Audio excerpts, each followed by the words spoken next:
Okay, let's see if this is what we're looking for, everybody. If so, welcome to the fourth Microsoft Flight Simulator 2024 live stream, everybody. It is awesome that we are already a month into this deal, so that is pretty exciting. And today, we're going to be heading over on a new aircraft type for the stream, the Ember 175 to Phoenix Sky Harbor from Tulsa today. So I've learned quite a bit about the simulator. I have a bunch of good news to report since our last stream about a week and a half ago.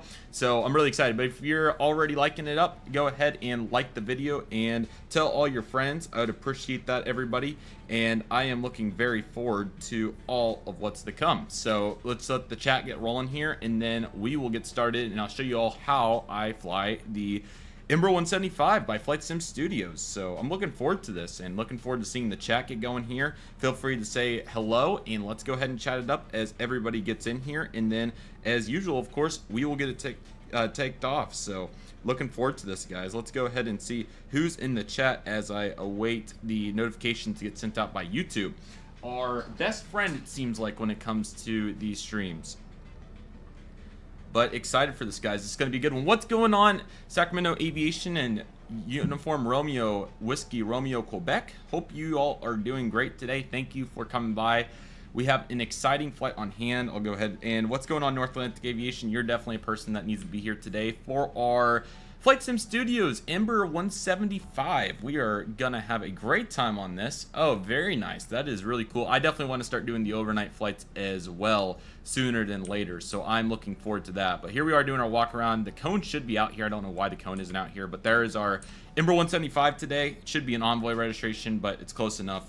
Like up the stream if you all are enjoying. Say hello. What's going on to everybody? Welcome to our latest and greatest Microsoft Flight Simulator stream, and I hope all of you are excited for this. And this is going to be a bunch of fun, guys. So I'm just going to go ahead and get this shared up on Instagram so that we can get it going. But yeah, tell me about how your days are going. How's everybody doing today? How's everybody enjoying the content? I feel like it's been much better the last month, definitely in terms of variety, including my real life videos, but also just the quality of the videos. I think it's been better. So I'm excited about it. Let me know what you all think in the comments below. But yeah, this is going to be great. And you are heading over to Copenhagen on the 350. Very nice. And I'm excited to say, guys, that I've actually successfully learned both the Phoenix A320 family and the Inbuilt A350 over the last 10 days. So that's huge. So next week, we'll definitely probably do Phoenix. And then after that, we'll do the Inbuilt A350. And then along with that, I intend to learn the PMDG 777 here pretty soon, and eventually the A220.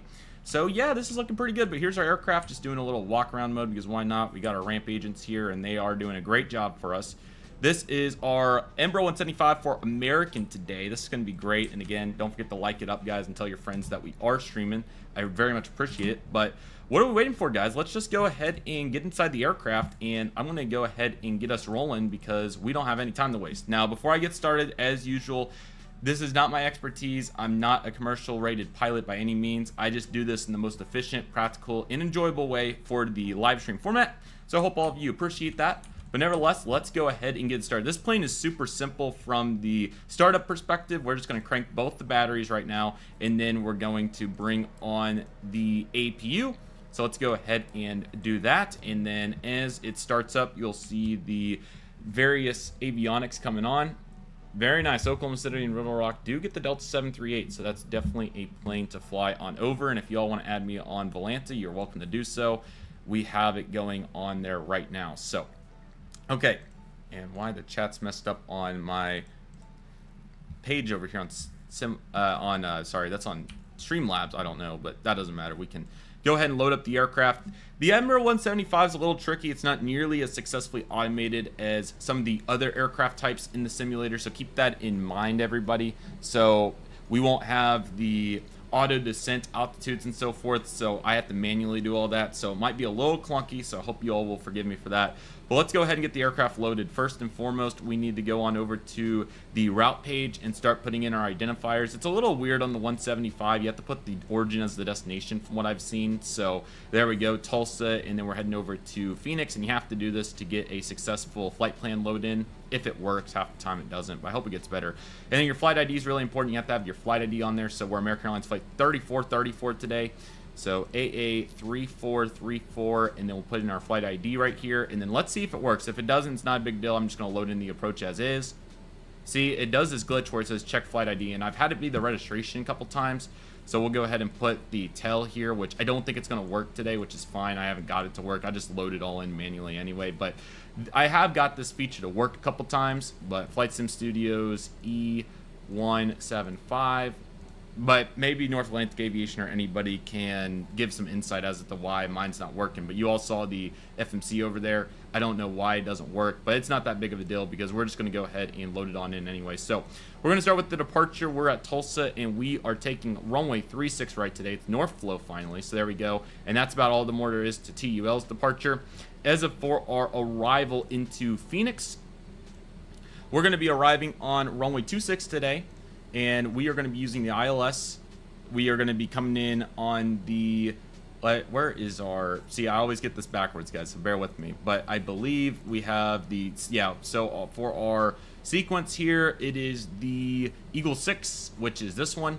And then we have the Zune transition right here. So we're going to apply that, and then we'll go to the flight plan page. And pretty simple route. It's not the most detailed, but it is perfectly suitable for what we're doing. We're going to go ahead and call up JSX so that they're ready to push us off the gate here in a moment, because we'll be pretty much ready to go here in a minute. Let's go ahead and take a look here at our performance.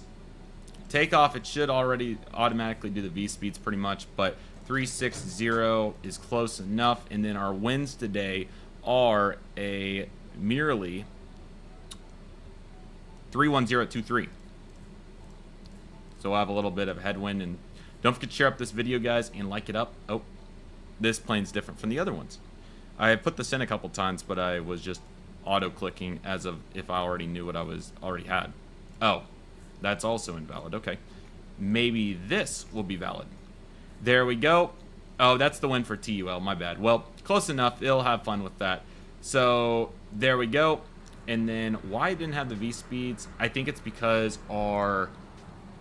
Which one was it? I think it's our performance int. One of these. Let me see which one it is. This isn't put in. This is what we need to put in. 32,000 feet for the cruise today. And then there's where the winds were properly supposed to go. 31023. Okay, it looks good there. That loaded in. And then we have, this is 6550 every time that I've flown it. So I'm just going to follow what it's been for the ZFF. There's our gross, and now we should have our V speeds, so it's going to check that out, but it's fine. All right, we'll come back to that. And I think we're pretty much done. Let me think here. I think that's it. Takeoff. Let's see if we have V speeds now. Yes, so our V speeds are there. So all the performance elements are done. This is going to be great. What's going on, Ian Subpilot? Hope you're doing great. And yes, this plane is very simple to fly. I'm going to make sure the Instagram caught this correctly. Make sure that we're right on schedule. And guys, that's all the more that there is to the 175 from startup perspective. It's very simple. You'll see a little bit more in sophisticated lineup with the A350 and all that, but we'll go ahead and show you outside one more time since we didn't get a very good view. You can see the jet bridge is already off. It's time to push back. Chocks are off. I believe that the ground is already all took care of for us. So we are pretty much just ready to go ahead and push it on back. So that's exactly what we're going to do. No crazy steps to it. You literally just kind of go for it, if you will. We'll go nose to the right, because why not? Release parking brake. We'll do it like this. And I love the 175 because the frames are so good. That's a huge advantage of it. So I love that. And then you don't even have to turn on the fuel or any of that. So all you have to do is just crank it right there, and you'll see it come to life on in 2. There it goes. And then I'll get you all outside for the engine start. I've done way better on frames. I've kind of optimized it up, and it's doing better, so I'm excited about that. But yeah, here we go. Let's turn on the 175, and you'll hear it come to life right here. Perfect time for the song to take a break. So here, just a second here. It is a powerful little jet, guys. It certainly is really solid.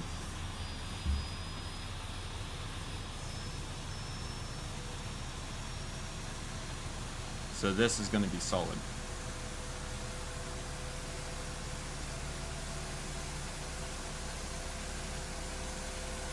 So there goes the number 1. And then let's go ahead and start the... Sorry, that was the number 2. Now we'll start the number 1. We also need to put in our cruise altitude, which is 32,000 feet.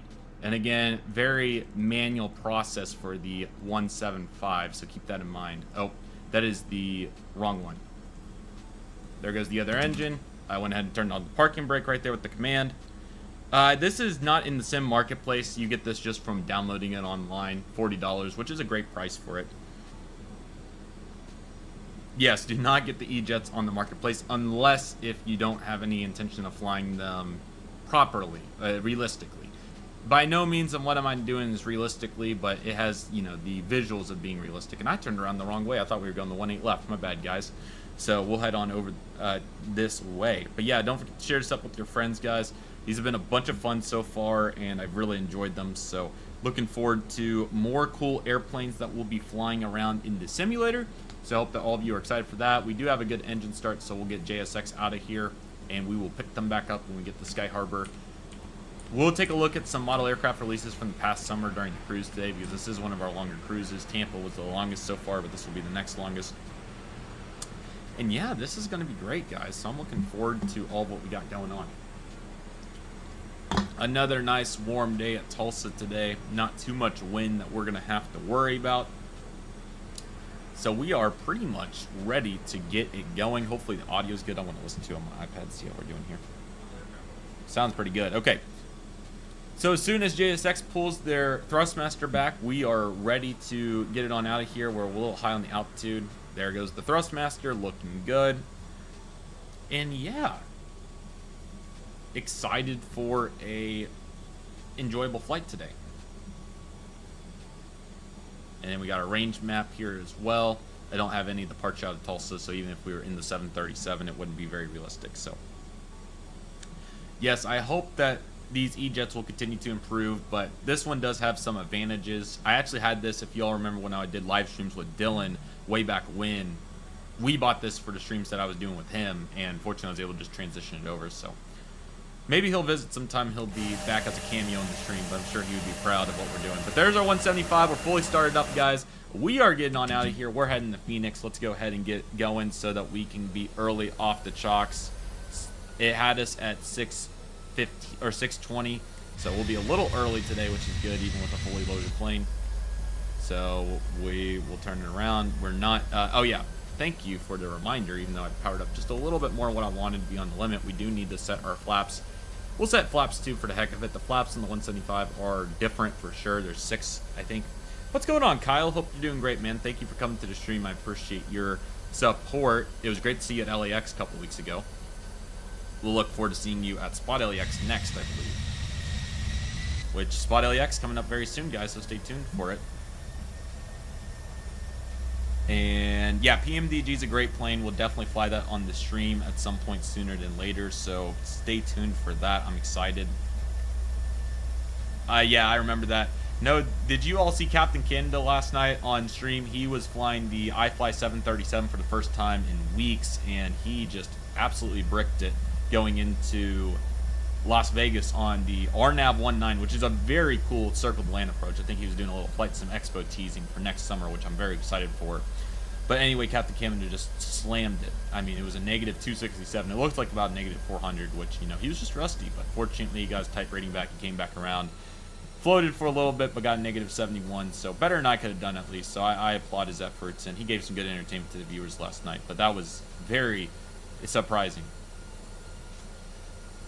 But yeah, happy with the computer's frames. I mean, this is obviously light work. The 175 is not nearly as texturally challenged as the iFly 737, and definitely not the Airbuses that you'll see in upcoming streams.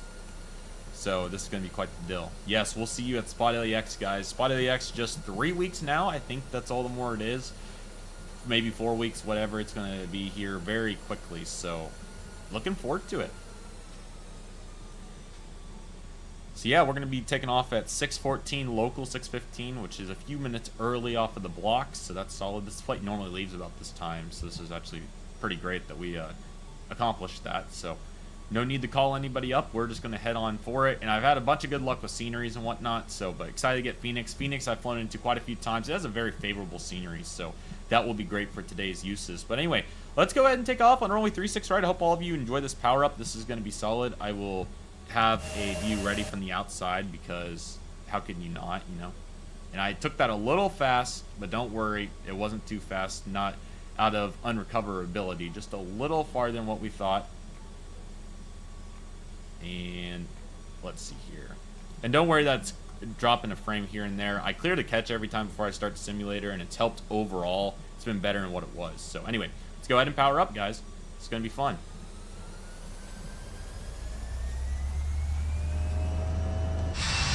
There it is. And I don't want to get too distracted, but I do want to go ahead and start getting some of the buttons going here so that they're ready.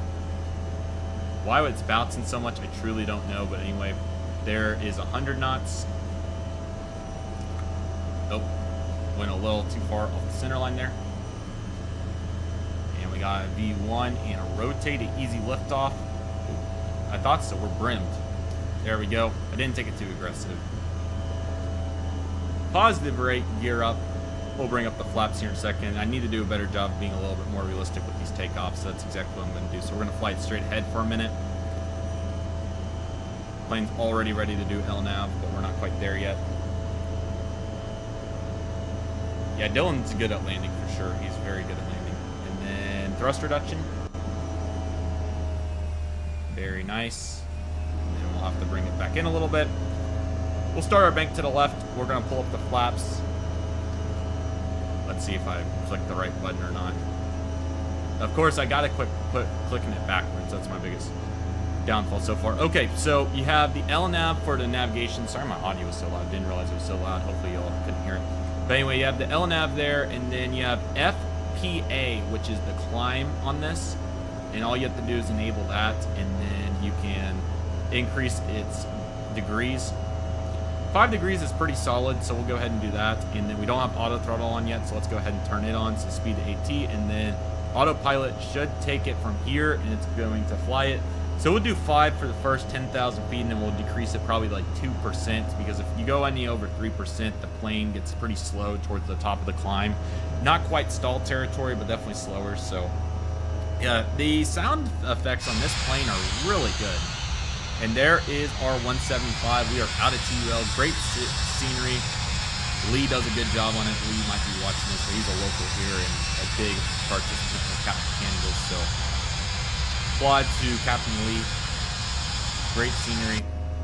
Some touch-up to be done. I need to give him some notes on the FIS and so forth. But anyway, as you can tell, this is looking all pretty good. And then we can zoom it out with this knob on the 175. And as you can tell, we don't get anywhere for quite a while, 500 miles. So, yeah, this is all looking pretty good otherwise. The engines are a little inconsistent. They're kind of off and on, if you will. So, pretty good. But yeah, feel free to ask any questions you all may have. Yeah, 2,000 feet a minute sounds about right.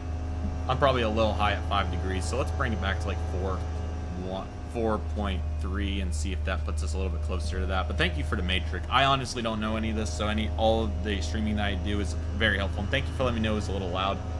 Let me see if I can make this full screen since we're done with SimBrief and bring this down to like 8.6. That might be a little bit better, and if it's still too loud, let me know and we'll get it fixed.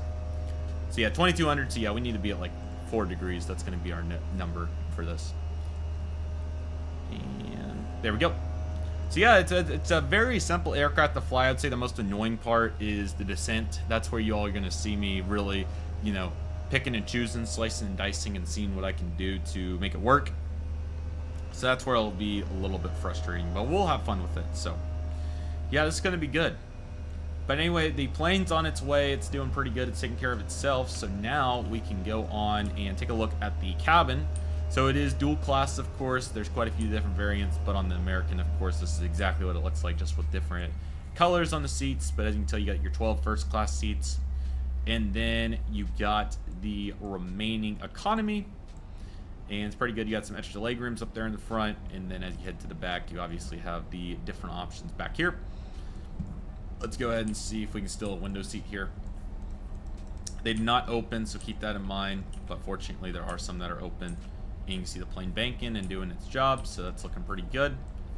Now let's go ahead and head to the front. That seems like a really big bank. Oh shoot. What are we doing? Well, guys, we're going to have to figure out what is going on with the plane because the plane decided that it is in left field. Okay, so this is why you don't leave the cockpit on stream. I have absolutely no idea what happened, guys. I am so sorry. The plane just decided it was going roll mode. I did not touch the joystick in any capacity, so I honestly can't tell you what happened there. So that was fun. But we'll get the plane to recover, and that was entertaining, guys. But again, I legitimately have no clue what on earth happened there. I just simply was going to the back to show you all what was going on. You all saw that we were stable. This plane was looking very good, and boom, it just went out of control out of nowhere. So that was entertaining. But let's go ahead and get this plane back to where it was supposed to be. Fortunately, not a detrimental impact, but that was less than impressive. What happened, I don't know, but when I saw it, I thought we were banking to align with the note or with the line there for a minute, and then by the time I got back up here, I was like, yeah, we just went for a little ride. So that's going to be good, but that was way too much of a bank. But anyway, the plane will come back to itself. We're just actually going to watch it until we're confident that's going to take care of itself. But yeah, that was less than impressive. So again, no clue what was going on with that, but that was interesting for sure. Less than stellar, ladies and gentlemen, less than stellar. But it looks like we're back on track here. We got the 4 degrees pitch up, and we are on our way to Phoenix. So this is looking pretty good, about 2 hours here. So it should be pretty solid for us, and it will be a very good time. So for 2 hours, once the plane irons itself out, then we are going to be doing a bunch of moving and grooving with some releases. We got to talk about these latest model aircraft releases, so we'll definitely be getting it going. Yeah, I had trim problems with this landing it last night. It was way too aggressive, and I slammed a landing at Destin last night on this exact plane. It's almost a negative 500, but I couldn't flare because the trim was so crazy. So I'm watching this because I thought that maybe this is where it just completely lost its mind. But again, I don't know what happened, guys.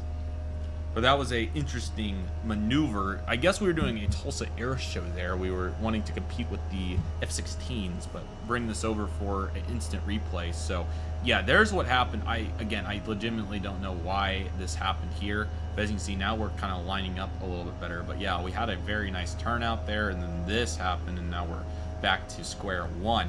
So that was not what I was expecting. And welcome to Dreamliner Fan 2006, or sorry, HC. That habit's bad. But anyway, thank you for your support of the channel. It's been great to see you in the comment section and whatnot.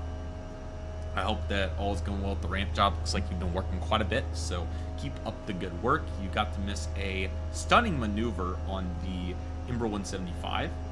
It was impressive, to say the least. But yeah, let me know what all route you all want me to fly on the the Phoenix series aircraft next week. I'm looking forward to get that on the stream, guys. It's going to be a good one. I have quite a few ideas, and it doesn't necessarily have to be Tulsa related. The DC scenery is really good. I like that one. I like the Miami scenery is good. LaGuardia. I have all of them, so I've just started, getting the 15 bucks out and zoom. But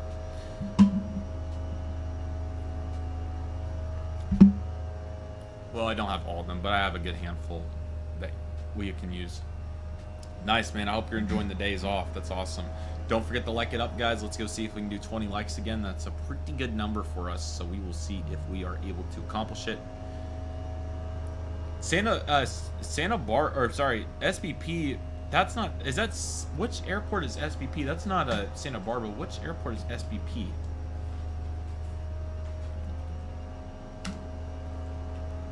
Oh, is that San Luis Obispo? That's your home airport, isn't it? That would be a fun flight, though, because that runway is not the longest, is it, right?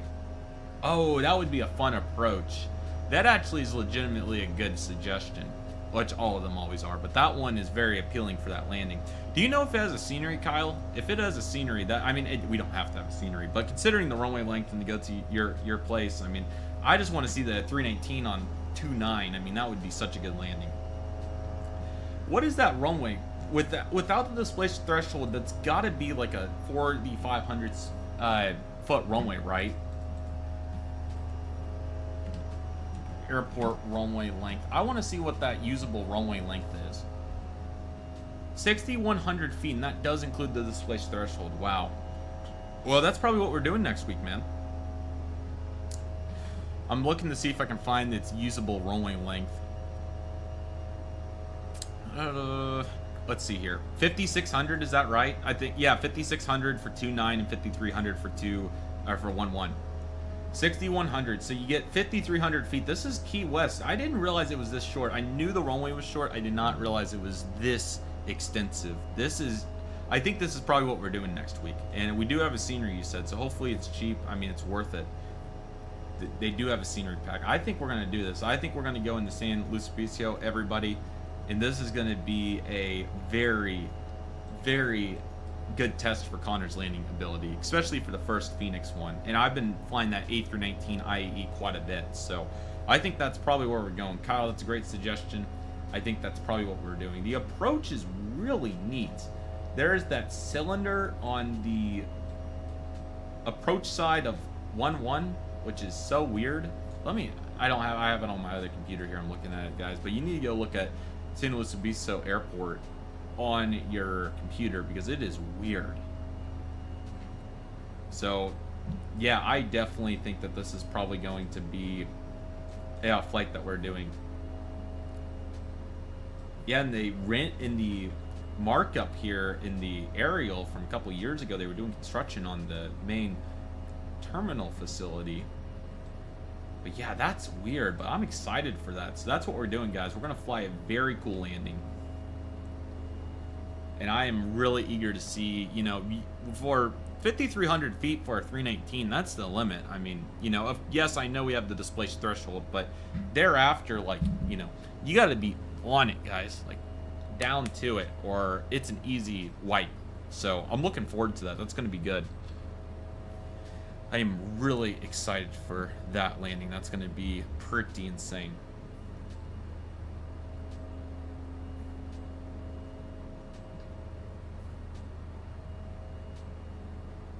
So yeah, we're well on our way, guys, over to Sky Harbor, which this landing is going to be very simple compared to what we're going to do next week. But I'm excited for that flight. And what's that? Probably an hour, maybe just an hour flat, maybe an hour and 15.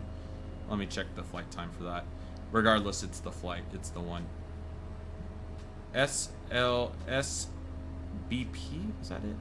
Yeah, SBP. And this landing, guys, is, and the American's doing the Max 8 too. Man, if I was doing the Max, we could do the 322 because I see the 320 scheduled on it. This is going to be a load of fun. I'm excited for this, guys. We're already doing Phoenix this week, though, so we might do it out of Denver. We might do the Denver scenery just to see how it is. But anyway, I want to see what the flight time is. Since we're doing American this week, we probably need to do the United 320 from Denver. I think that probably makes the most sense for this. Or we could even do the San Francisco 819, but that flight's very short. We'll literally go up and then come back down. But I think the Denver 320 flight makes a bunch of sense. Let's see how long that 320 flight is, since we're doing American this week. 2 hours flat, which is a little longer than what I want, but that's still pretty good. I mean, I think it's worth it. The Phoenix flight, let's see how long the Phoenix flight is. But also, guys, what was I going to say about this? The Max 8 coming in here is crazy. It's an hour and 15. So we have some choices. We'll figure it out.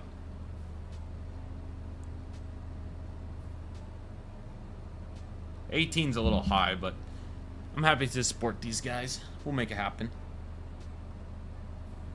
The A400, that would be pretty sweet. That would definitely be entertaining. Anyway, guys, as you can see, this is what I was talking about with the plane. You know, it's at max throttle here, but as you can tell, we're at 4 degrees. We're climbing nicely, and you can tell it's losing its airspeed. So we'll go ahead and bring it on down to... We'll just do 3. We're not in a rush. But the faster we get up, of course, the better off we're going to be for our airspeed because we have less time to go up. But we got to balance it out. So, yeah, this is looking good. I'm excited for next week's stream, whether I do Denver or which one I pick. I'll just see. Maybe it might just depend on how available we are. I mean, I don't mind doing American 2 weeks in a row, but I like to give the variety out. But fortunately, we got the choice, and that's the best part of this whole deal is we have the choice of what we're going to do. 9 likes, thank you all so much. Let's go ahead and work for 20 likes as we speak. But yeah, I think we're finally going to let Tulsa go after the stream. 4 great streams, and we'll come in here, you know, probably once a month or so, once or twice a month. But there's just so many airports to see, and I'm sure you all have probably seen enough TUL at this point. But it was just good to get the routine started and know how it works and so forth. But yeah, that's going to be a crazy landing at SBP. That's going to be a test for my skills. So I won't do a flight beforehand. I will do it all brand new on the stream. It will be very entertaining. So that will be quite a load of fun, guys. It is going to be entertaining. But yeah, we're well on our way, guys. We are looking pretty good. And this is going to be great. Oh, there goes the alarm. Ringing in my head.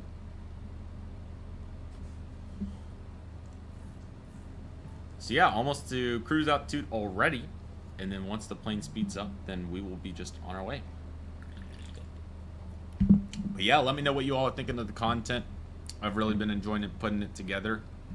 I'm also doing a revamp on my social medias, so definitely check those out too. They've been a bunch of fun to revamp and work on so far.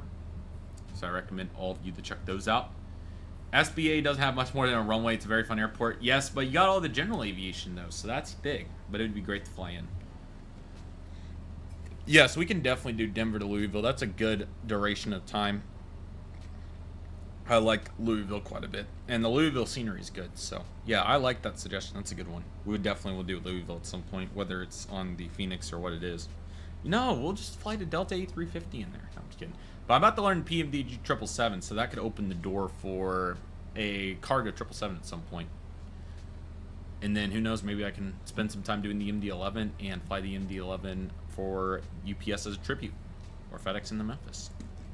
Or the A300. And can do UPS.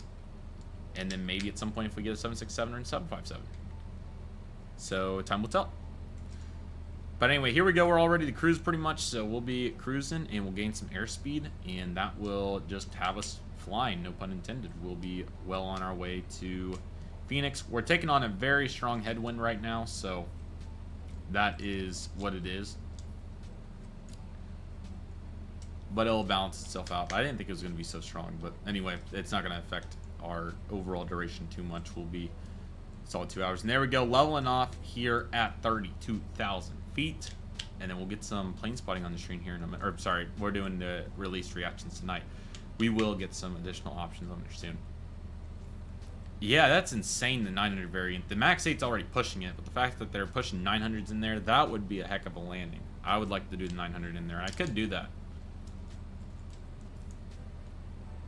Yeah, I think every scenery is a little outdated to an extent. Tulsa is a great example. No FIS, of course, but obviously not much to refer to yet. And then there's 2 new hangars as well that haven't been put on there, so on and so forth. Okay, we're at altitude, so now the plane should begin speeding up to the cruise.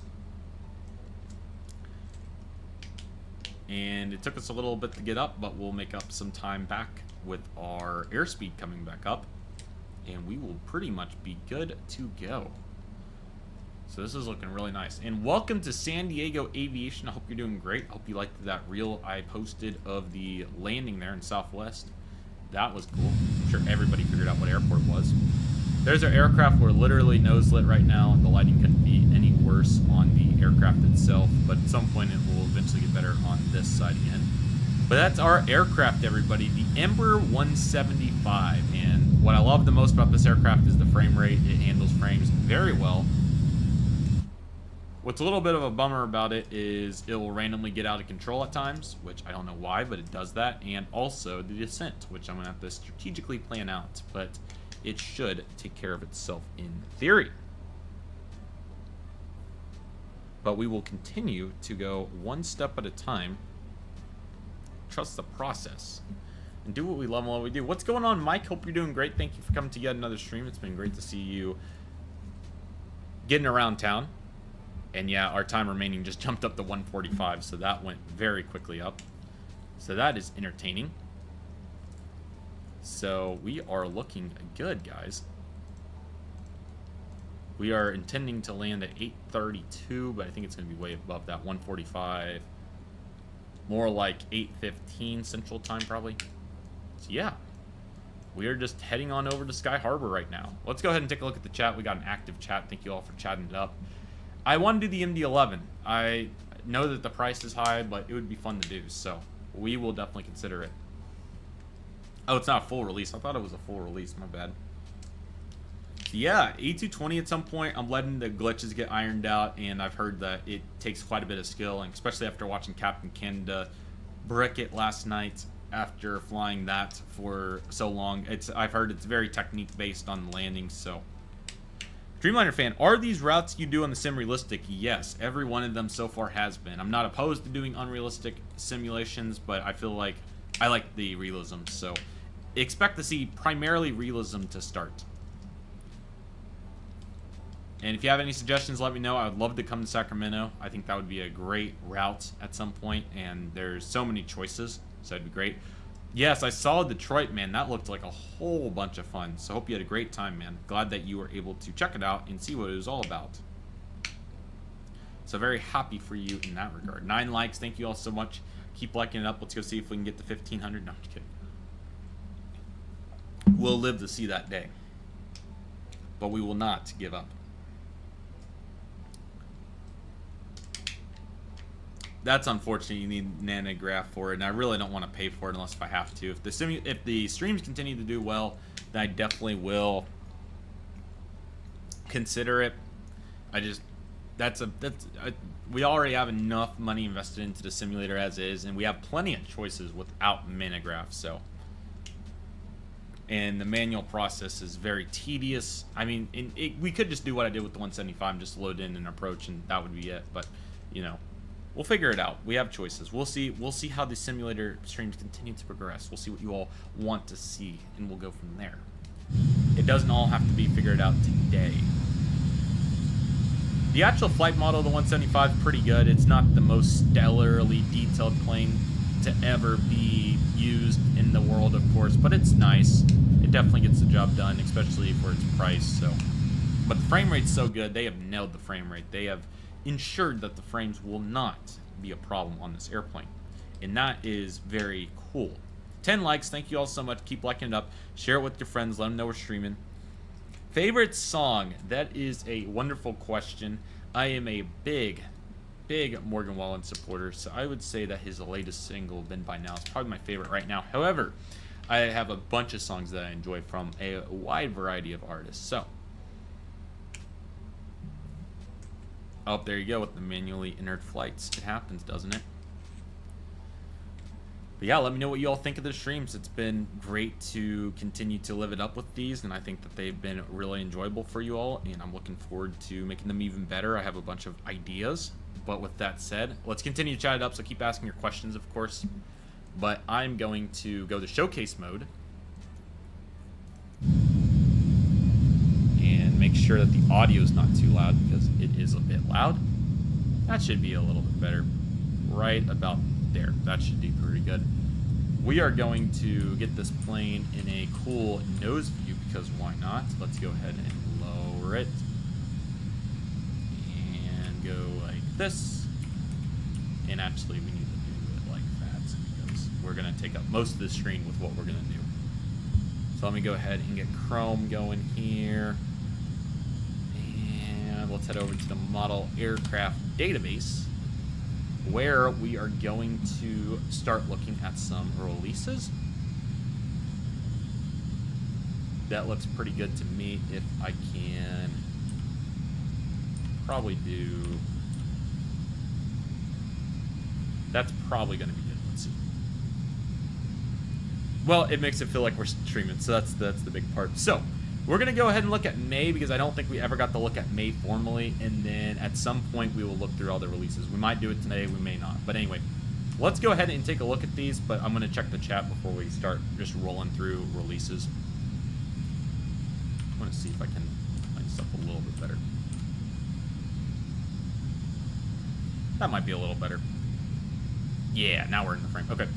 What was I going to look at the chat here? Okay, let's take a look. 175, Carlsbad to Phoenix. That would be another fun simulator flights to go to Carlsbad. Let me know if y'all would like to go to Carlsbad. That could be pretty fun. But yeah, let me know what other questions you all have before we start looking at the releases, if y'all do have any. But I hope that all of you are enjoying. Thank you for supporting the CM Aviation streams. We are making nice progress. I have an hour and, let's see, my phone one is wrong, so I'm going to go ahead and, let me see, maybe if I take it off the dynamic island, it will refresh itself. Let me see. Start the live activity. Let's see. It says 156. I don't believe that's the case. I'm just getting you all an estimate so you're aware of what it's looking like. I have 136 on the desktop Volanta, and that definitely seems correct to me. So even though it's not loading up correctly for our arrival time. But anyway, 136 sounds about right. So we'll be there in an hour and 36. So, that said, any questions before we start looking at the May releases for diecast model planes? Because there's quite a few of them. The releases continue to grow, and the best way to cover them is during cruise. And when our aircraft decides that it's not going to exit the frame. Especially the best time. Let me see if we can. Dang, it's so close. And then let me bring Chrome back.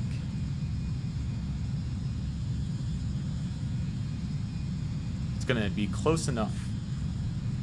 Okay, I take it as no questions, so we're gonna go ahead and get started. And welcome to ENG 2011. Hope you're doing great. Thank you for coming in. Don't forget to like if you are enjoying. We are currently at cruise. We're heading over to Phoenix. You can see the progress bar here. We are making good progress, and we will be there in, say, an hour and a half or so. But in the meantime, thank you so much, Sacramento. Hope you had a great time, man, and we'll look forward to seeing you in the next stream. I appreciate your support very much, and I don't appreciate my webcam zooming in like that. That ain't gonna cut it. So let me go ahead and fix that. I gotta configure it and take its zoom out because it's being unnecessary. But now that that's back in action, we will go ahead and take a look at the releases, guys. Let me know what you think. Okay, so for Aero Classics in May of 2026, so we're cranking it back because we haven't got a chance to cover these yet. We have the Air France DC-861 Colettas. These are very nice. We have two Coletta DC-8s. We have a former United, maybe, American International Airways livery, so you have that on the picture, and then a standard. We have Airlines Argentina's 727. That's a cool airline, so that is a great one to see. We have the Air Afrique 727. That's cool. There is the picture of what that one looks like. Very cool. Iberia 727-200. Nice to see that aircraft there as well. JetBlue, this is the Boston livery A320. I would like to get this at some point down the road. We shall see when that's going to be. United Blue Tulip. I don't remember seeing that. Shoot, I kind of want that. 747-400, 198 Uniform Alpha. I'm glad that we're checking this out. Were you all aware that this came out? I didn't know that came out. I definitely want to get one sometime, preferably probably Gemini, but even still the Aero Classics is very solid. So that was the Aero Classics. That was a great set with those two last one. I like how there's always some sort of good planes in there. And thank you for 11 likes. Keep it up, guys. We're going to make 20 likes. It's going to happen. But yeah, guys, that's surprising. That is very surprising. So very nice for the release right there. Now we're going to take it on down to our Aero Polaris. We have the Qatar One World Airbus A350-1000. Very good looking plane. And Aero Polaris continues to make so many high quality models. Their molds are so good. So you have that one in the standard livery A350. Just an incredibly detailed, great company. I'm excited to get one of their wide bodies in the fleet sooner than later. Maybe it's going to be the Etihad, although I do have the Gemini, which is solid, but this is luxury. Very nice model, A350-1000 again, of course, and then a house livery because everybody's got to have it. However, this one is the really cool black and gray one, which I think is probably the best one they got. So great to see. Starlux carbon fiber, that's very cool. It looks really nice. Got the 1000 sticker on the side of the aircraft. Great job overall. And then you have two tail numbers of it because you have to, right? So getting the Aero Polaris, or sorry, this is a different company, getting 1 to 500 releases. It's not Herpa, but an Edelweiss A340-300, looking pretty good. So that's a nice one right there. And you got the Hi-Fly A340, very cool. I think Phoenix has done this in 1 to 400 scale, so it's not like it hasn't been done before in our scale. Hungarian Air Cargo Airbus A330-200. That's another aircraft that's a pretty good offering right there. Very nice. And Korean Air Airbus A330-300. We won't go too crazy on these. KLM A330. Got the MNG Airlines A330. I've been thinking about getting the Qatar A350-900. Yes, I think that you should get the Aero Polaris because that's a great model. There's the 1000 picture again. It looks really nice. Prime A330. Love that. Royal Janian 787, Air Transat A330, and Zip Air 787-8. So that was a really cool set. Cool to see 1 to 500 getting some, quite frankly, some solid representation. British Airways Boeing 787-10. That is a really good looking plane right there. So happy to see that one getting released from Aviation Retail Direct.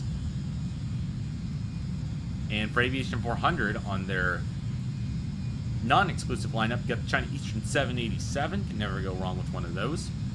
Etihad Airbus 787-9 with the special livery. It looks really good.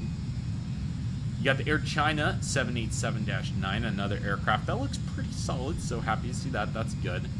And then you got the Shanghai Airlines Boeing 787-9. It's pretty great. Definitely recommend. And the Canon Airlines 787. I have enjoyed spotting these. I definitely would like to get a higher quality one than what I currently have. Aviation 400 did successfully do the SAF United 77-9. It's really nice. I wouldn't mind flipping it at some point, but it's not a huge priority. But at some point I'd like to. I just got so busy I didn't even get the chance to really think about that. I was looking at it on JH Wings. Is that good or would you recommend someone else?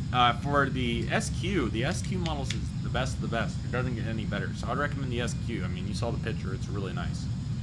China Southern 787-9 77 livery. It looks really good. So happy to see that. Cebu Pacific A330neo. Always happy to get high quality ones of these, and a great job there by Aviation 400 as usual. Air China A380 without a picture yet. No surprise there, but a cool release. And then they also are taking on the gray Starlux A350, so that's very cool. I'm sure they're doing the gold as well. Quite bold liveries, very interesting, so it looks pretty cool. So happy to see that. Fiji A350 with the Survivor sticker on it looks pretty great. So happy to see Fiji getting some more representation. And the Philippine Airlines A350-1000, very appropriate as they're going to start flying to O'Hare soon, and a couple of other places too. So that is looking pretty awesome. Royal Jordanian Boeing 787. This is looking pretty nice as well, so definitely recommend that. Their new livery is pretty solid. And you got the China Cargo Airlines Shanghai Museum 777 freighter, so that is pretty cool as well. Singapore 50th anniversary 777-200. That's another nice looking plane, so certainly happy to get to see it right there. It's looking very nice. And just a intermission real quick. I wanted to see if notifications went out for the stream. I just wanted to make sure. I'm sure they did, but it makes me wonder, considering I thought that we would have had a few more people by now. Well, let's take a look if they did successfully go out. I need to check the appropriate account. I feel like for some people it does and for some it doesn't, but definitely turn on your notifications if you haven't to make sure that you don't ever miss a stream. Yeah, I got it here on my side. Okay. And always, if you see these before they happen, make sure that your 30-minute notifications on too, so that you don't miss it. But yeah, what do we think, guys? Let me know what we think in the chat. We'll continue down the list here in a moment, but just want to give everybody a moment to take a look and give me your thoughts. In the meantime, we'll go ahead and make sure that the plane is in good shape. We are looking good right now. We are looking good. Let's go ahead and zoom it on out to see how we're doing on our next waypoint. 651 nautical miles at like 400 maybe. Yeah, it's already coming up within 250, so we're making a nice push here. Oh, there goes an ad. But yeah, let me know what you all think. And then I also need to check out the Volanta, an hour and 27. We've made it to the Oklahoma border, so we're well on our way. This is looking pretty good. I've never used the pause feature, but I'm going to have to start doing that. It's because I've had a couple of issues where I haven't been able to make it home to land the plane a couple times in the past. So yeah, what other questions do we have, guys? Let me know what other questions we have, and then we'll head right back over to take a look at the rest of the releases here in just a second. Just was given an intermission.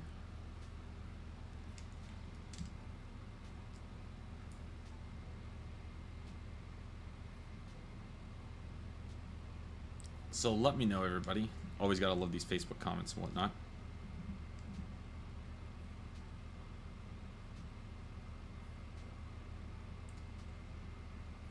There's a question.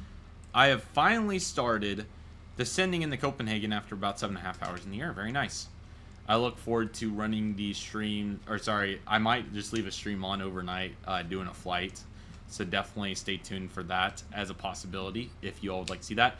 John Brown, certain aircraft have settings where it pauses at top of descent so you're not running weight and it pauses for you. Thank you for the note. I've heard about that, and that's what the features I was kind of referring to when I was talking about that, so that, you know, when I'm not here, I don't lose my plane, because that's what happened landing in the Phoenix a couple nights ago. We got tied up with work and wasn't able to get back and land in time, and it had a -5 landing rate, but it ended up in the con rack. So, but yes, thank you for letting me know, John. I appreciate that. I definitely am excited to hopefully get a feature like that integrated, and hope you're doing well. Thank you for continuing to be a big supporter of the streams, and also of your knowledge that you're sharing about the simulator with me. Chicago got a really good update today, it looked like, guys. So we probably can actually use Chicago now. So I'm excited about that. Chicago could be a really big opportunity for us. So I'm looking forward to that offering.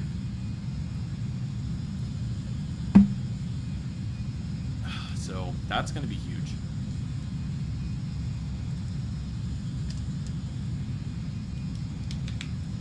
Just cruising on along. Still with a solid wind, not quite as strong and not quite as direct as what it was, but noteworthy for sure. And yeah, we're just making our way over to Sky Harbor right now, guys. Oh, speaking of Chicago, John Brown loading it up. Very nice. Probably flying the A350 or one of those planes. I'm excited to get the 350 on the stream here in a couple weeks. We'll do Phoenix next week.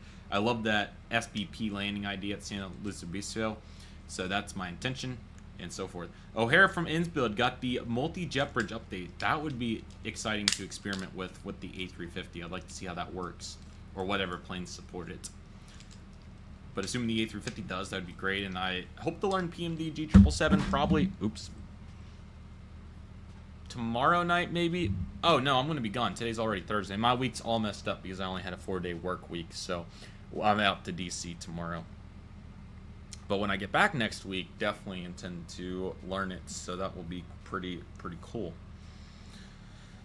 But yeah, looking pretty great. I'm excited for all of it, but appreciate everybody supporting the stream. This is not the most luxury aircraft by any means, but it's affordable. So preparation for the Innsbuild's A350 or A380, excuse me, very nice. And the A380 is a good default plane too, and now that I know how to do 350, I would assume that it would be kind of similar to the A320 and A350. Maybe not the exact same, but the overhead panel in theory should be. Landing it would be pretty weird because of where the cockpit is, but that doesn't mean I don't want to give it my all. So yeah, that would be great. We shall see, guys. Oh, you're doing the PMD G777 freighter, and that is a plane that you'll be seeing me fly here at some point sooner than later. But now that I know quite a few different aircraft types, you're going to be seeing all those. So now we're actually going to change it up, and we're going to put the cockpit in here this time when we look at these releases. Actually, let's line it up symmetrically, guys. Let's see. That's probably close.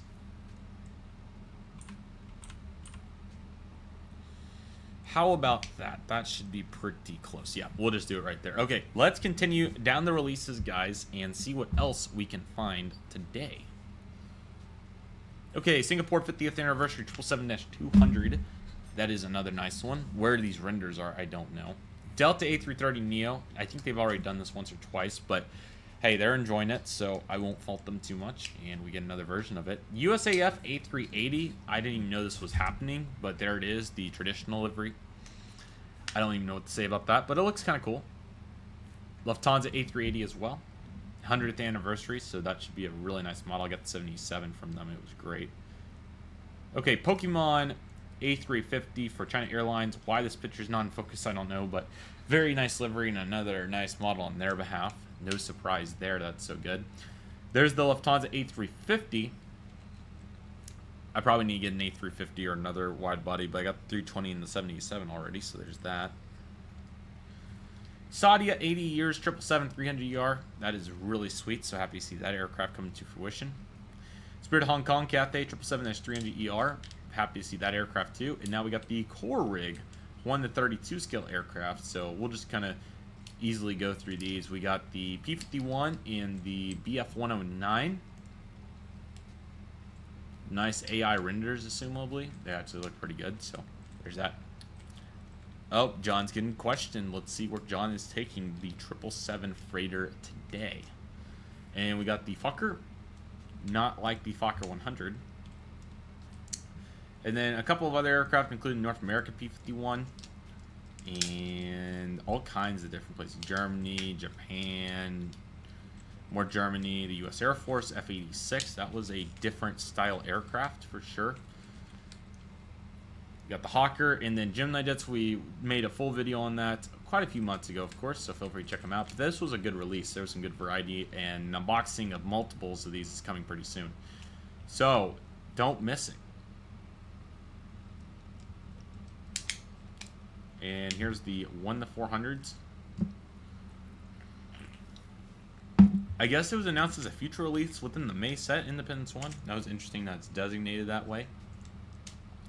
Herpa 1-100, United number 175. I didn't even know they participated in areas like this. Not the most detailed, but solid. So that will be an interesting plane. I didn't even know that existed. And then there's our plane that we're flying right now. An absolutely horrendous rendition of the American 175. This is worse than the Gemini 2020 IAE engine release. This is terrible. What color is that Herpa? I don't know. I almost just want to buy it because of how terrible it is. It is a Sky West, so there's that, and I've probably flown the tail number. However, that is bad. That is horrendous. Let's get some L's in the chat, guys. That is terrible. That is so sorry. That is just an absolutely disgraceful effort from Herpa. They should feel embarrassed. They should feel humiliated. That is atrocious, ladies and gentlemen. That is just terrible. What a sorry effort. That is horrendous. I hope you all don't mind making a huge deal out of that, but that is terrible. That's so bad we might do a video on that. That is terrible. That is so bad. That is F tier for sure. That just sucks. That is such a bad delivery. Man, that was terrible. Yeah, they did take Chrome and thought about what they could do. Man, that is terrible. That is so bad. That is complete F tier, man. That is so terrible. That is so bad. Okay, well, you might be seeing a video on that because that is just so egregious. So, a really sorry effort from 1-100 Herpa. And we're back to renders here with Tupolev. A little bit better. And then we have another local airline that I don't know, CSA. That livery on the American 175 was just horrendous. Terrible. Okay, Zool Ember 195. Hopefully they'll do a little bit better job on that. The 1-400 is good, so we got that going for it. The livery on the American 175 is tough to get over. They are doing EM Dreaming in the 1-200. That actually looks like the livery should. Lufthansa A320neo looking very cool. Hopefully that they'll get that one right as well. I mean, your home country airline after all. We also have the A380, and they have a local illustrator doing the work, which is nice. There is the 787-9. That definitely looks a little bit more like it. It's pretty bad. I mean, it's not even close. I mean, let's actually, since we have one right here. Granted, the lighting's really bad, so you can't really tell on this one right now. And even this FlightSim Studios one is not the most realistic. But you all have seen American's livery. Definitely doesn't look anywhere close to what they got on that. So, yeah, we could definitely do the A380 at some point. I definitely could see that us doing that on the stream. Would you all like to see me do an overnight stream and just leave it on overnight. Would you all like to see that? Because what I could do is I could do my normal activity work and let the stream run for a couple hours in the morning till like 7 a.m. Pacific time, 10 a.m. Eastern time, and land. So just like any other real flight. So we could take off in the evening at like, we could even do DFW. That would be really cool to take off from DFW at like 8, 9, 10 p.m. and land over in Europe at like 10 a.m. Eastern time. So anyway, really interesting color on that. That is interesting. Okay, Lufthansa looked good. Condor, Thomas Cook hybrid, that's sweet. United SAF, that looks pretty solid. Maybe a little off on a color here or there, but very minute compared to what we looked at above. Etihad A321 Neo 20th anniversary, that is cool. Good job. Thank you all for tuning in. Don't forget to like. We're at 12 likes. Let's go get 20. Tell all your friends about the stream. Tell them that Connor is going to have an amazing landing at Phoenix that you just cannot miss under any circumstance. Hour 15 minutes now is what it's estimating, which sounds about right. So it has us down at the 8:15 hour. So we shall see what happens with that. It's looking pretty good. D tier. They gave it their all. I'll give it to them. They at least did their best. I've never seen this livery before. Condor Frankfurt Special SGE A320. Has anybody ever seen this plane before? That's news to me. That is interesting. Qantas EM Dreaming again, 787, and why it's being done twice, I don't know, because it's the exact same. I don't know. Lufthansa 100 years again. Is this a different scale or like a repeat? I don't know why these two are at the bottom. I don't know if they're like a different type or what it is, but anyway, they're here twice, so there's that. Okay, 1250. You got the Lufthansa A380. So no surprise there. It might be a corporate plane. I don't know, or like what they're going to sell on duty free. UPS 767 and 1500. The 1500 lineup for Herpa, they continue to make some good planes. There's the Condor 753 with a terrible picture, but it's all right. It looks pretty good. Luftwaffe, you got the United 100 year 789. You know, I just can't justify paying the price of what they charge for these. I mean, you know, Geminis are just so much superior to this, along with any other 1-400 brand, relative to what they're charging for those. But Europe, probably it's a little bit different. Air Canada Cargo 767. Cargo Lux 748. Oh, it's a soccer team special. Very nice. Thank you for letting me know. 13 likes, guys. We are working up the list. Great job, everybody, for supporting. Keep liking it up. Iceland Air 767 Freighter. That's looking pretty good as well. And then we have the Magenta. Very nice liveries. These look pretty good. Why this one says with winglets and why this one doesn't, I don't know. Pioneer Embraer 195 E2. It's been great to see more of the carriers getting this. This is a low-cost carrier out of Spain, I believe. And then you got the Royal Jordanian with the current livery. Really cool. I'd like to fly one of these. I was looking at an itinerary that was actually, one of these were included on in my Around the World trip way back. So who knows? I think it was a 190 actually, which is really cool.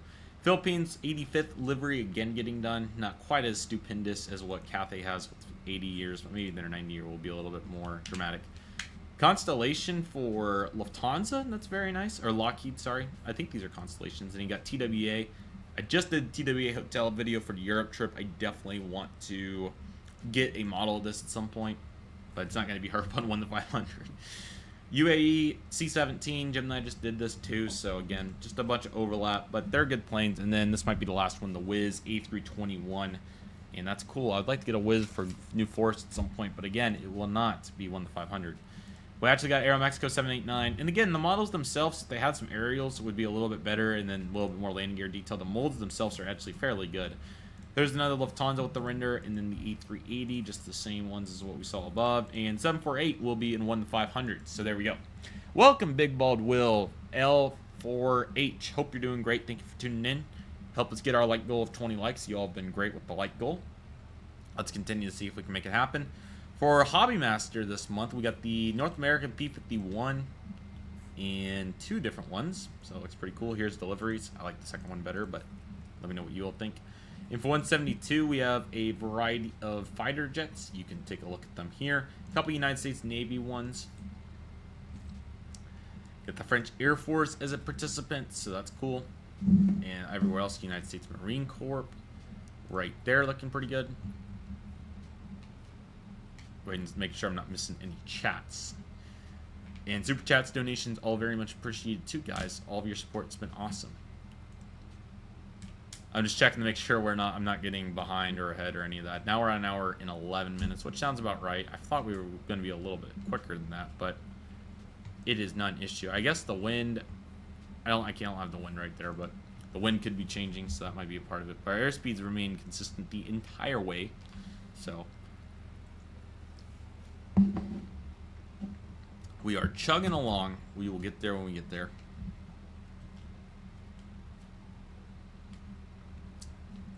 Oh, very nice. Infinite Flight. Yes, I would be happy to do San Francisco to San. That's a good one.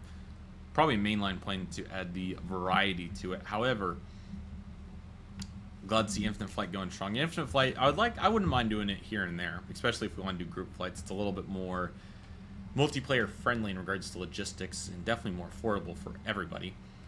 Okay, F-22, you got the Republic of China Air Force, Argentinian Air Force, United States Navy, F-14. Very cool. Lockheed C-5C. That is a very good model. Very great. Good effort. Russian Air Force, Su-30, which I actually got one of these and won the 400. That's crazy. Stay tuned for that video. And then two A-7s. Very different plane. Not very common to see released, but it's cool that it's here. HX Wings got the Thai A340-500, which is pretty nice. So pretty much SQ wings with different models. Got the Thai A340-500 as well. Just different. I don't even really understand. Flaps down. That's flaps down, I think. Yep. And then this one, which is a different tail number. And same story. And the third tail number, so you got Charlie and the flaps down. So you got Alpha, Bravo, Charlie, flaps up, flaps down on all three. And Delta as well. But at least we get a new picture so we can see the box. That looks pretty good. But this is just an NG Classic. And the flaps down. So 8 Thai A340-500s. That might be a video. So if y'all want to see me deep dive into, along with JJ, he would definitely be a participant in assessing why HX Wings making check it 8 Thai A350s. We could do that. But we do finally get into Lufthansa A380, which looks fantastic. So that's really cool. And then flaps down. And then we get the ANA flying Hanu. Very nice. I think I heard somebody mention that they made these, but you got the blue color, the turtle, actually, I shall say, and then you got the other blue, or the same one actually, flaps down, and then you get the green turtle, which kind of aqua color almost, but it looks pretty good, and then definitely more of a green there. Tough to tell. And then you get the obvious orange. I definitely have seen orange. I've seen one of the blues. I think the light blue. I think I've seen all three, but I can't confirm. I know for sure I've seen the green and orange, but I think I've seen dark blue too. Surely I have. I've been over there 3 times. 2 at one time are at H&L, so. But flying Hanu for good reason. And the prices are insane for what they charge. Korean A321neo, that's a cool plane. Definitely would like to consider getting a narrow body for Coral Sea at some point to go with the wide bodies when Korean Air does start their service. Should be sooner than later. Pan Am 747 Classic Experimental Scheme. That is very cool. And the Standard, which is a great plane. So you got flaps up and flaps down. TWA Boeing 747-100. That is looking very good. And they're going to do flaps down for everyone, so we're just going to pretend it doesn't exist. So this is the billboard titles are filled in on this one. But yeah, very nice looking plane. I'm sure they flew off the shelves. I thought this was May. I don't know why they say July, but they must have been announced in July. You got the absolutely stunning Lufthansa 747-8. That is a very good looking plane. Chat, give it up for the Lufthansa. That is really nice. And then a blank A380, so NG's not the only one. And a blank A340-500, a blank A340-600, blank 747. They're going to do the entire fleet right now. And every flaps down one you could imagine. And the Indy 11 also getting done. We're back in May, though, so there's that in the A320neo. VC-25, that's great. Happy to see that. And finally, after all that craziness, in flight with the DC-10 for Air New Zealand, U.S. Air Force KC-135. I like the speckles on that. That's kind of cool for different. Tamron A310. They have some pretty good global representation, so nice to see that getting done. Pakistan Air Force A319. This is all blank livery for them. And the Wolf Waffle A321neo. Excuse me. Nice looking plane. Qantas Green Reef. I didn't even know they had that. That's cool. I actually kind of want that for Coral Sea. But I haven't seen a 1-400 get done. Wiz A321neo with a very fancy 250 livery, which I don't know what 250 they're celebrating. I don't think it's the US one, but I guess you could have a joke that it is. And then you got the KLM A350, which is obviously going to be powerful, and the Malaysia A380. I have that 1-400, and it's cool. Eastern 727-200, another very popular plane. This looks like the gray top, which I wasn't expecting the color to be so light of a gray, but it's pretty cool. Chat, what do we think about in-flight? In Pan Am with winglets 727-200 with the logo. Pretty cool. And you got the Royal Fire Service with winglet 737-300. That's cool. E4B. Look at that. That is solid. About an hour out now. Not bad at all. The simulator's going pretty good so far.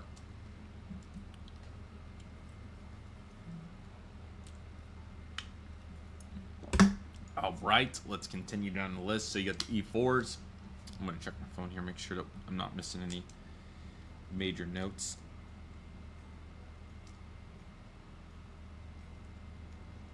So that's all looking good. Iberia 747-300 looking pretty good. United 757 Blue Tulip. Happy to see that getting released. And you got the Land Chile 767-200. Very nice. Cargo Jet 767-300 also looking quite nice. In the Eastern DC-9, that's the 10, looking pretty good as well. And British Midland DC-9 looking pretty great as well. And the Boeing WLA-1 747-400. I actually have the one the 400 Dragon Wings did. It was a very interesting plane, so it's great to see that getting done. Marine Corps C-40 looking pretty good. And then you got the E-3. Love that plane from the Tinker Air National Guard. Very nice. I just now saw that. So I definitely will have to consider getting one of those 1-200 at some point. I got 400, but 200 would be great. And the E-8. Neat to see the E-8 getting produced there. In the KC-10.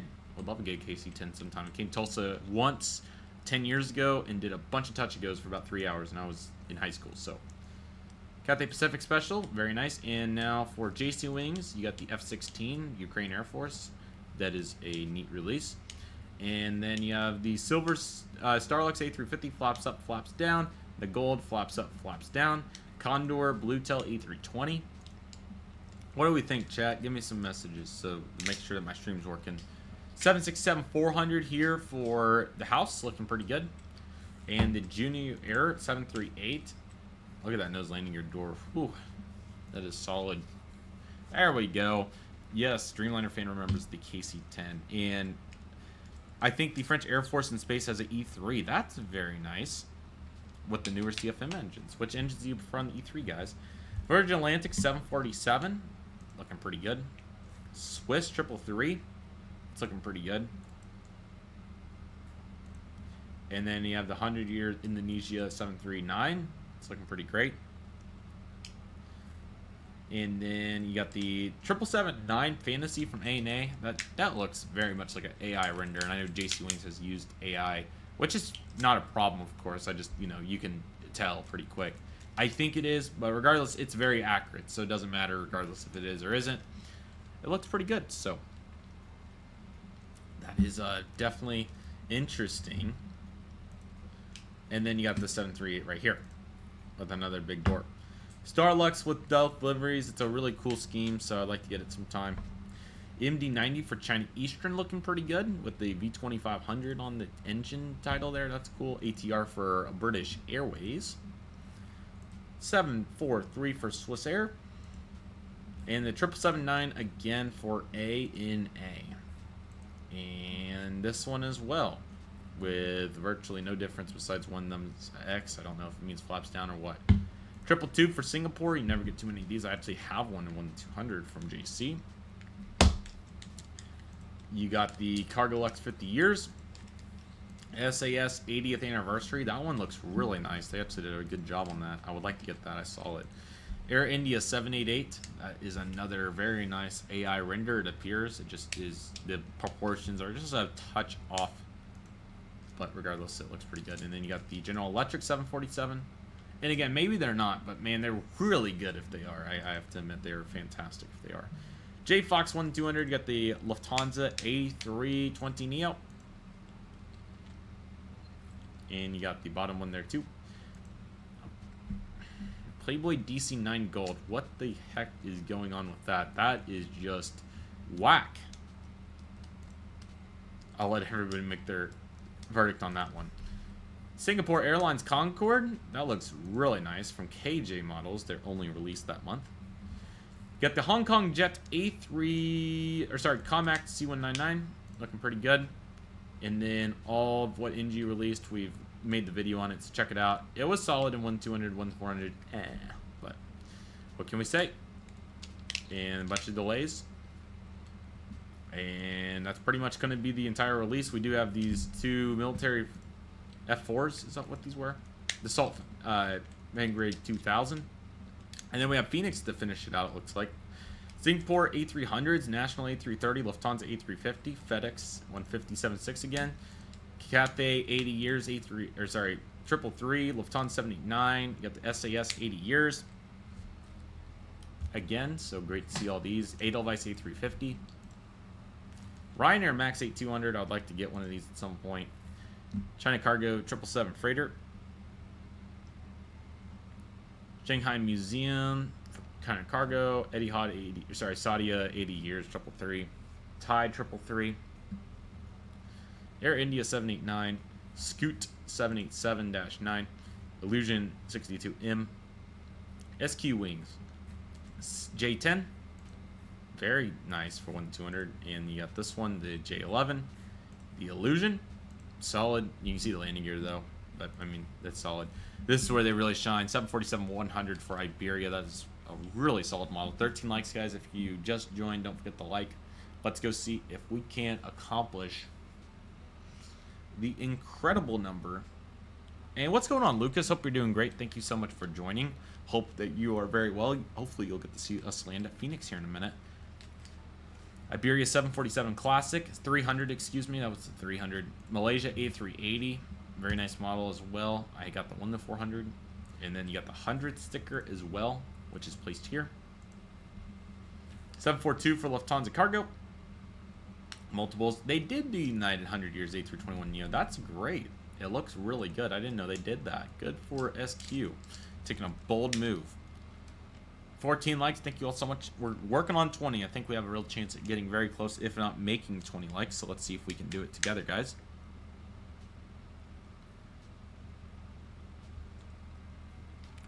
JTA. Looking pretty good. And then you got the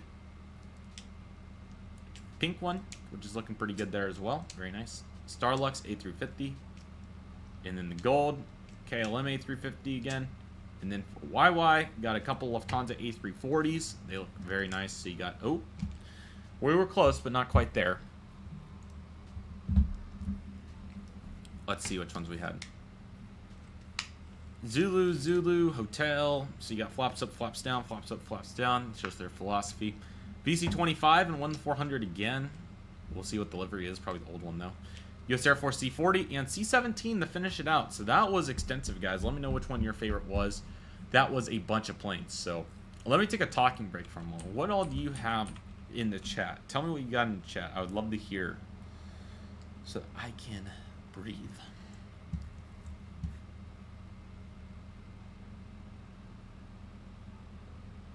Already within 150, almost 100 of the initial waypoints. So that's good news. I need to see where our top of descent is here. Bring back that chrome. I need to bring that back up. So our top of the descent is... There was not really any waypoints anyway on that. Has it here. I'm going to start a little bit farther back, so we'll start at Tianjin area-ish. So yeah, we're making good time here. It has us at 56 minutes. I think that's probably about right. My phone has a different number, but we'll see which one's right. I think the 56 is probably closer or not. We're about to pass over Albuquerque, and the wind is still pretty strong, but fortunately it's not quite directly blowing in front of us. So anyway, though, we have all of our fuel, and we're rolling through pretty good.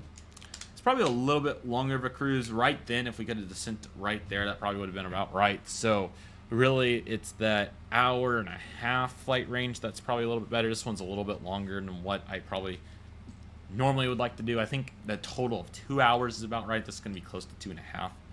But again, not a problem. That was just about right, though, for that amount of time cruising. We need about, was that an hour of cruise? Maybe a little bit less. That 45 to an hour range of cruise is just about right. But anyway. Oh, good luck at Copenhagen. It's going to be great. And then I probably should have took the tailwind. I took the headwind so you all could get to see Phoenix on approach, because it is a really cool airport to approach. Let's see what's heading out on the outside. Just got some intervals here over New Mexico. Not much that's too earth-shattering. The lighting is finally coming around to this side, so go ahead and show you all Volanta a little bit. Oh, I accidentally moved it. Halfway, looking pretty good. 54 minutes. We departed an hour and 5 minutes ago now. So yeah, an hour. That's that. But again, that was off the ground and so forth, and before our turn situation. Hopefully the trim's okay on this. We'll see how the trim is. Yeah, 54 minutes. If we don't slow down too much. The other plane seems like it estimates better, but this is all going to work itself out.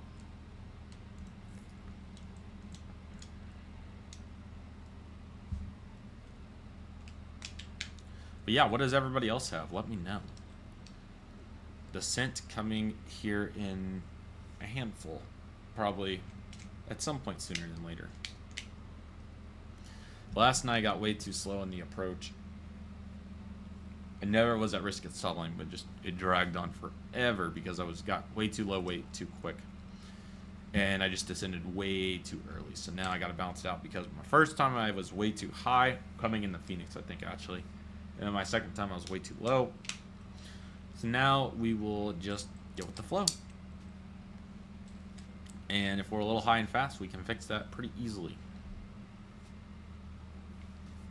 It's been a full week, guys. 15 likes. Thank you all so much. We're almost at 20, so help me get there. Water time.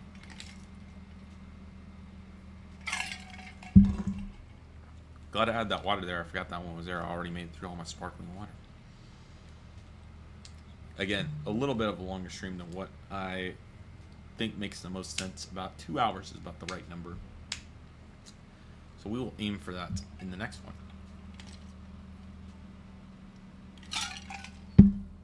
But in the meantime, just cruising on right through.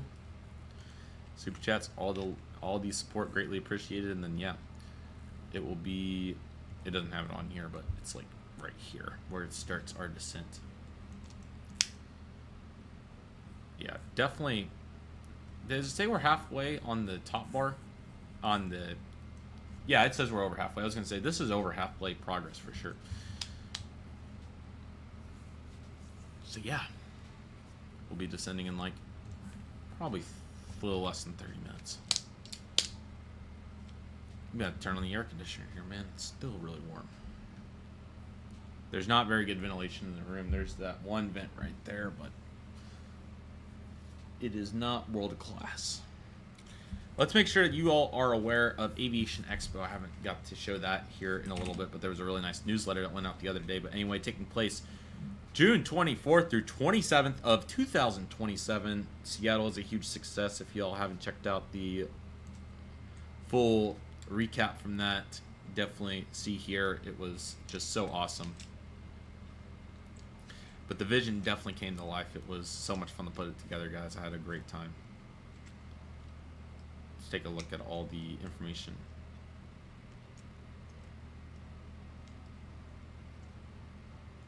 Look at that, guys.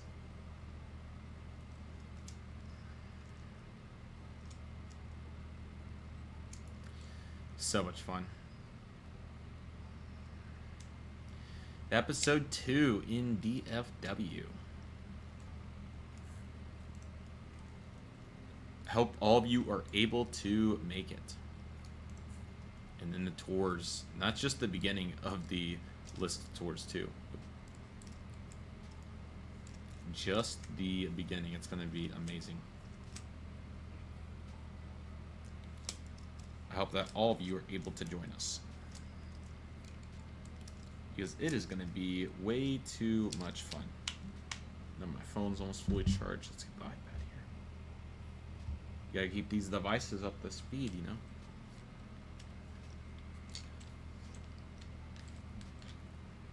And then the registration, extremely simple if you haven't done it yet. Just go here and select number 1, get your collector bundle. If you want any extras, you can. If you want to be a vendor, you can do that too. And just watch it come together. And then if you've missed some of my latest videos, let me show you what those are looking like. Oh, very nice. First look here on this stream. He's definitely a streamer by default.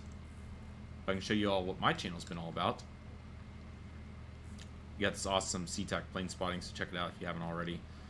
Or any of the videos for that matter. Here is a good look at them. The latest ones that have came out. Oh, good luck with your crosswind at Copenhagen. That's going to be entertaining. But yeah, it's been great to see the viewership up for the most part on almost all the videos. Over 15,000 subscribers now, which is awesome. 20,000, here we come. How about the NG effort from the other day? That was actually a solid release from NG. It's kind of groundbreaking, to be honest. But pretty exciting, nevertheless. And the days are getting so much shorter, everybody.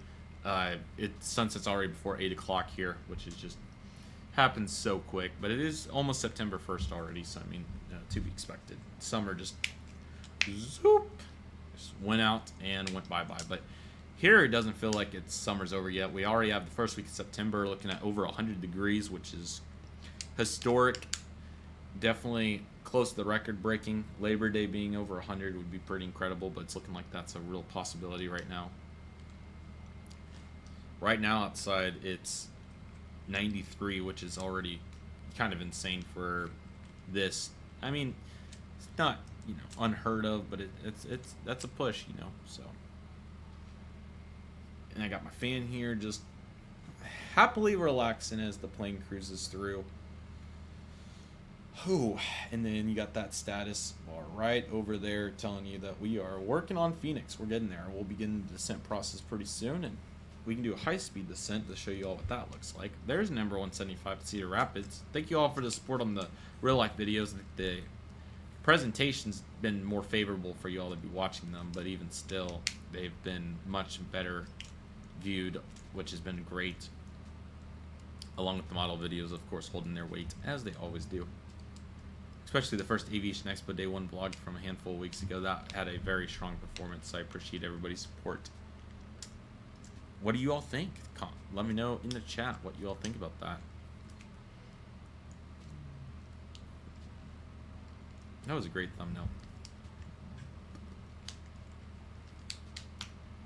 Some great videos. Rest in peace to V1 to 400. I think they're done, unfortunately, but made their run. Yeah, really, quite frankly, all the videos have been doing pretty good, even back to here, which I wasn't the best at optimizing it. But, you know, hey, it's working out. I'm getting better with the optimization. I think the recent numbers paid off. There's some really good viewership back here, though, so beggars can't be choosers. There's definitely some strong performers. So, yeah, as y'all can see, now we're within 100 miles of our first waypoint. And we'll be descending in here in, again, less than 30 minutes now. Volanta has us at 47. So it's looking pretty good to be on the ground at 8:15 Central Time, which would be Phoenix's in PT, so 6:15 there. What? No, no, no, no, no. Did you all see that? All I did was just move. Do I have a conflicting command on my view? That's all I can think of.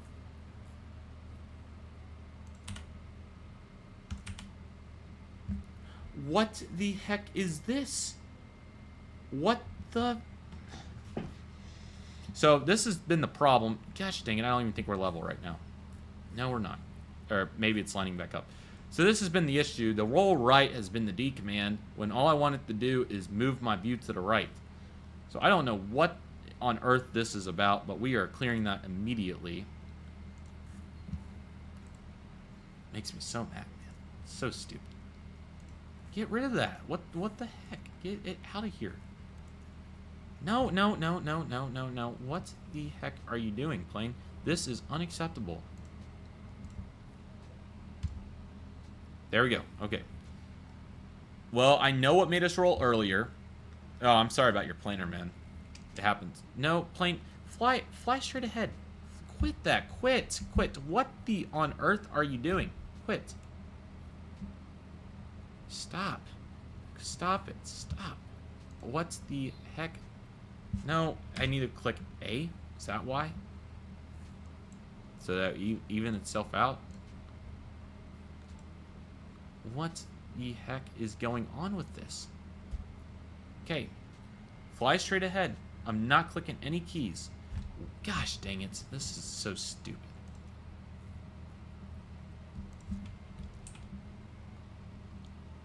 Okay, so as you can tell, I already got it removed. So... Okay. That is just stupid. That is so incredibly dumb that the command on that was already there. So while we're here, I'm going to be very gentle in seeing if I can get this off too, because that's just ridiculous, guys. It's just so stupid. Okay, good. Maybe this is what's screwing up my trim, is just moving around the cockpit. I don't know. But anyway, get that out of here too. Just so stupid, guys. You saw that crap. That was so stupid. And this as well. So maybe that is why I had so many problems, but I didn't do this last night, so I don't know. Okay, but anyway, now I should be able to move with no issues. So I think I fixed that problem, guys. So there is that. That was very entertaining. Yeah, I got it cleared. It was being glitchy there for a minute, but I got it. But that was a mess. 15 likes. Let's see if we can make 20 likes after that absolute disgrace of the preset that should not have been there. It wasn't there yesterday, or it didn't affect me. But man, that was just a mess. Ugh.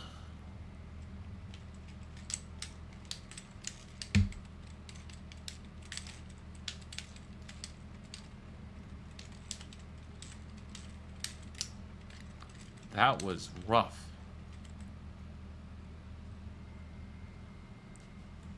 I had to really handle that. Oh, nice. Seattle reshared my story. That's surprising. Surprised they even think that they care about the non-stop Tulsa enough to reshare it, but that's great. Volaris is going to start 7 new routes from Guadalajara, including some smaller cities: Minneapolis, St. Paul, Nashville, Raleigh-Durham, Tampa, Austin, Philadelphia, and Boston. So a very nice lineup. All those subject to government approval, which shouldn't be an issue since it's not Aeromexico.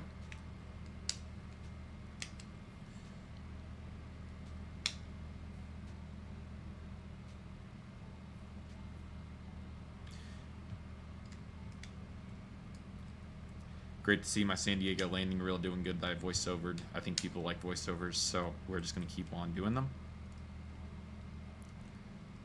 And keep having fun. Oh, enjoy your descent into San Francisco. Guys, today at the convenience store at the airport, I saw a Southwest tractor docked up. It was pretty cool, guys. I'm not going to lie, it was pretty sweet. I gotta see Seattle resharing my story. That's great. Hopefully a bunch of people are gonna need to see it. Let me show you all. There it is. There's the reshare of TUL with Chester, promoting both San Diego and Seattle. So that's a quality reshare for us. Man, great fun. Great fun. especially after my plane about just decided that it was going for it. Got to see a bunch of great airports at the AAA conference I got to be a part of this week. It was a bunch of fun. There are some great airport social medias out there. I think Tampa's the clear winner, but they're all fantastic in their all own right.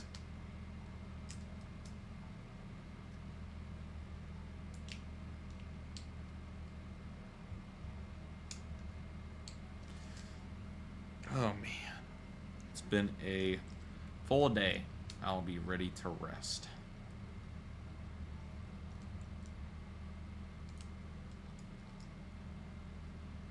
Let's see if it tells me what the engagement rate of this is.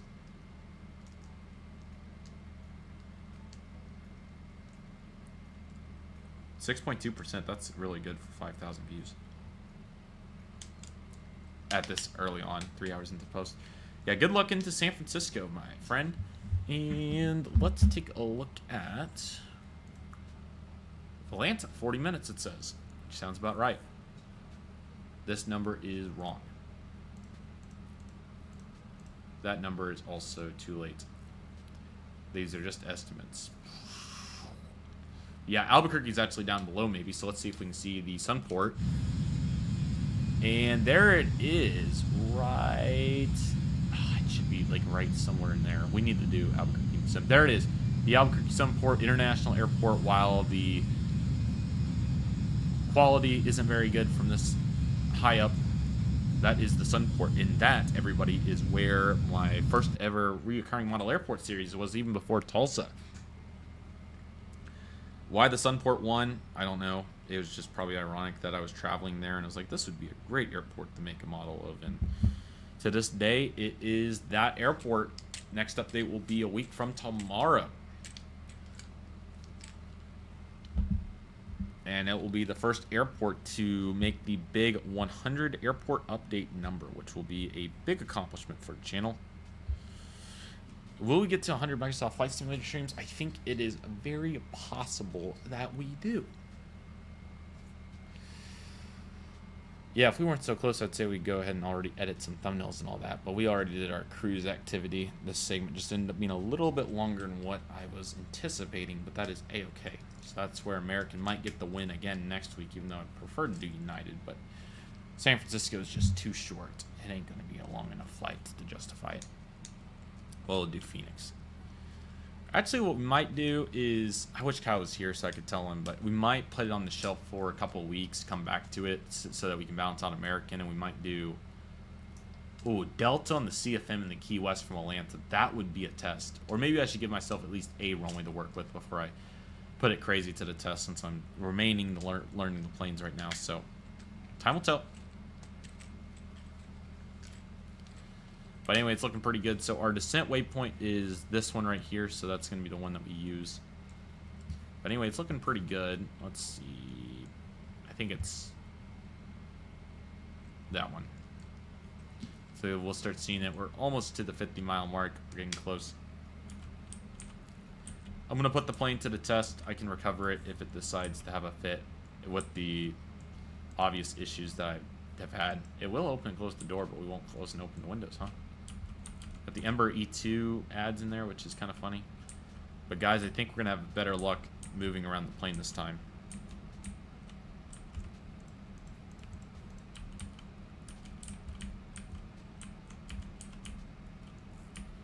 Won't let me go out, but anyway, let's head back to the cockpit. But you can open and close the door, so there's at least one interactive feature. Let's see if there's any others, since now our plane's not having a complete fit like it was earlier.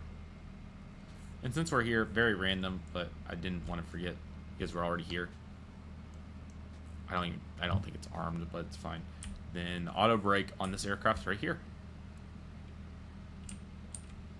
Make sure this plane isn't going crazy. Let's see if the restroom door opens. I don't think it does, but so you can get a divider on the cockpit, but you can't get the restroom to open. That's an interesting note. Huh, so this is the lab, of course, but it won't open. I wonder what that's about. Does anybody know what that's about? Let's head on to the back and see if this one's any different. I'm not expecting it to be. Not as interactive as the iFly. but it's doing the best we can, everybody. Okay, welcome to here. And no, indeed, the lab's not. None of this back here is either. And that is A-okay, because when we fly the A320 next week, we'll have some fun with that. And we'll do iFly again, probably in mid-September sometime. Again, just depends on how I do with the 777, but I know we did it 3 weeks in a row, so I want to provide some balance since I actually can do other planes. Yeah, guys, these days are getting short in a hurry. But welcome back to the cockpit. We are looking good. We're already 15 miles within that first waypoint. 16 likes. Thank you all so much. We're getting close to our big goal of 20. So if you all want to make it happen, I would appreciate that. Even if you want to use an alt account, feel free to go ahead.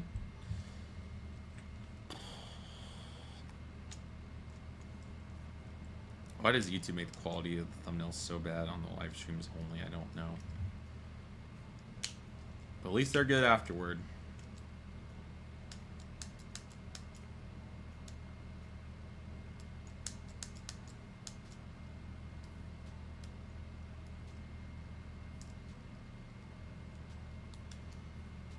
Just looking at engagement on Instagram, guys. What fun to see people commenting. But the voiceovers are paying off so far.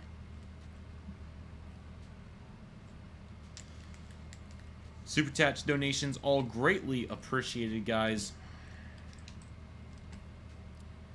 Oh, this will actually be better for the LNAV because I went into Destin last night and I had to really focus on the heading in the plane too, but we actually have the approach. So that's why I want to fly 175 into the big airports that actually have an approach.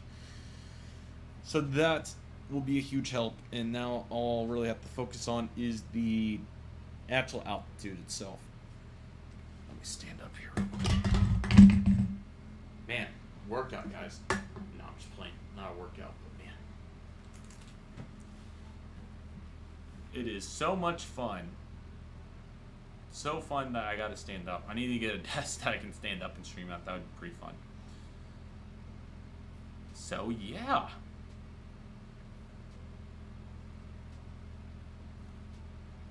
All in the fun of it, right? I hope everybody has an exciting weekend. I got great planes, a massive unboxing, and Sunday's video is another layover meltdown. So it's going to be a fun weekend of videos. So I hope all of you are looking forward to it.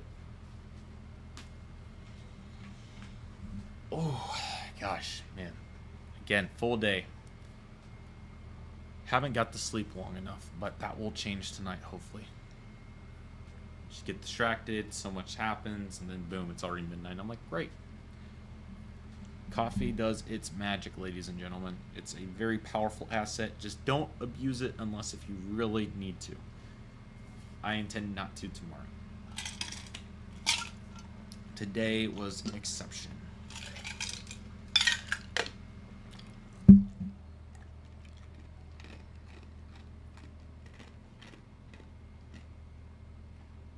I don't know why my Volanta has two status trackers on it. Well, since it's 809, that's not true. 758, yeah, I don't know where it got the other time. Must have been delayed. I haven't looked at it on this page. Seeing how I just doing all my calories burned. What do we think, guys? What do we think? Are y'all ready for this descent? Because we are about to start it.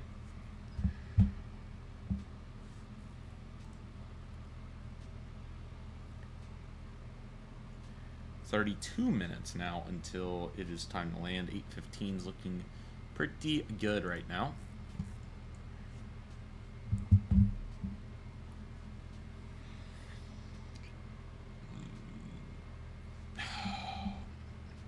Let me know what you all think.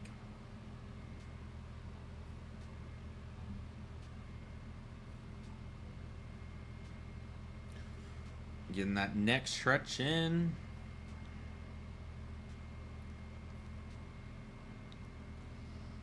Seeing what I've been missing while we've been streaming. And the answer is not too much.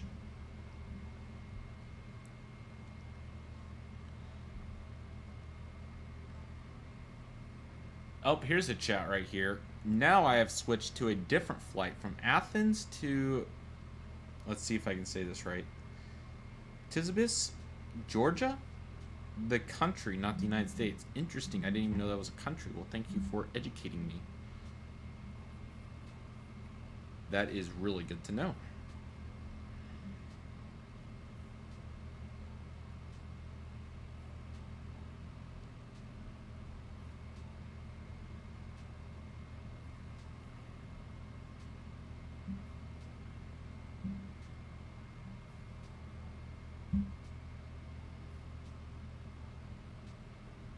One more day of work tomorrow, and then we'll be back. 17 likes. You all are rocking it. Thank you for liking. 20 likes. We're almost there. We're 3 away. Bring out the alt accounts. Make it happen. Appreciate you guys. What is up? Tim is Plane Spotting 12. Hope you're having a great night. Thank you for tuning in. You're coming in at a great time as we are about to begin our descent and eventually land at Phoenix Sky Harbor. Another cool feature of this plane that I like, the 175 from FlightSim Studios, is, I think you can see it right here, but these lines, these are actually windshield scratches, which is cool. And it's very blaringly obvious. So it's kind of cool for different. So we'd love to see that. But yeah, Tim, hope you're doing great. Hope you're able to be with us for the landing. Here is our 175, happily cruising along. Great texture detail. Let's say good. Great's probably a little much. It is definitely a W, yes. The real W will be if I correctly descend this plane and land it. And I'm going to do my best. I came in a little high last time, and I think it was mainly because I just came in so fast, which I'm fine with coming in fast. I just need to be ready to handle that, and that's where I'm going to, I'll show you all sim brief. North Atlantic Aviation actually can probably give me some insight, but it has the TOD here, which I think is way too late. I think that I'm going to start it in this range here after slider, probably about halfway.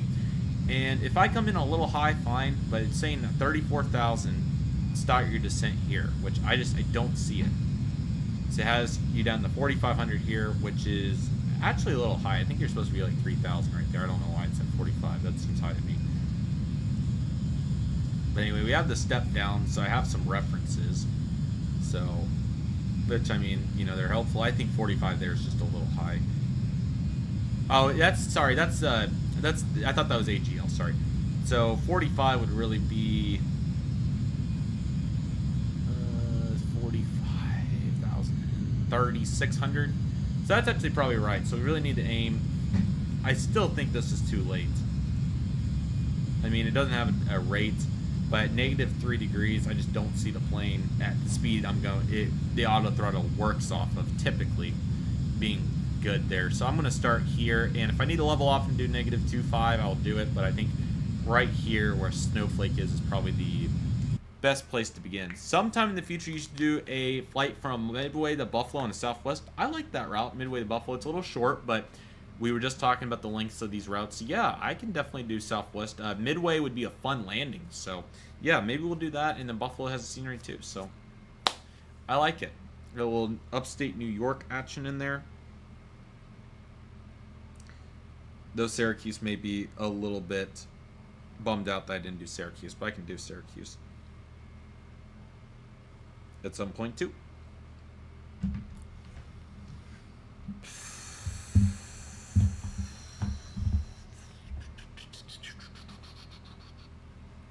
So it is after this waypoint is where we're going, or sorry, it's right here. So we're actually coming up pretty quick on it. So yeah, it's going to be time.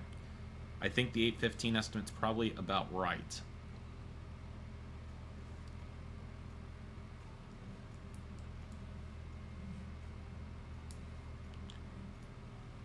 So we're looking good. What other comments do we have, guys? 20 likes. We're almost there. Like it up, guys. Tell YouTube that you're liking the videos so more people can find it, enjoy it, and watch it. I also want to take a moment here to give a shout out to all of the supporters of the channel. I want to start with the model aircraft retailers, including Final Approach Collectibles and Wildcat Diecast. Both of them have been awesome for the channel, and you can use code CM Aviation at both. FAC is 15%, Wildcat is 10%. They all have a great variety of models, and I recommend checking them out. Link in the description. And then I want to thank Jet Set Models, Tiny Tug Designs, SeaTac Models, Tarmac Designs, Layover Layouts, and I'm probably missing a couple. Aircraft Model Store and AvGeeks Models and all those guys. They've been great to work with as well. And CM Aviation, pretty much all of them will get you most of the time 10% off, but they'll get you a discount. So check them out too. I have some new companies you'll also be seeing as well coming onto the channel, so stay tuned for them. And big shout out to Aviation Expo taking place at Dallas-Fort Worth International Airport next summer. Make your plans to attend the best AvGeek event of 2027. Oh, you want to see United 737-700? That would be cool. I don't have the PMDG 700 right now, but I can definitely change that. Do some Southwest United and Delta if we really want to get crazy with it. Thank you, Lucas. I appreciate it. Looking forward to hopefully putting on a good landing for you all. Always do my best. But yeah, we're almost there. We're getting close.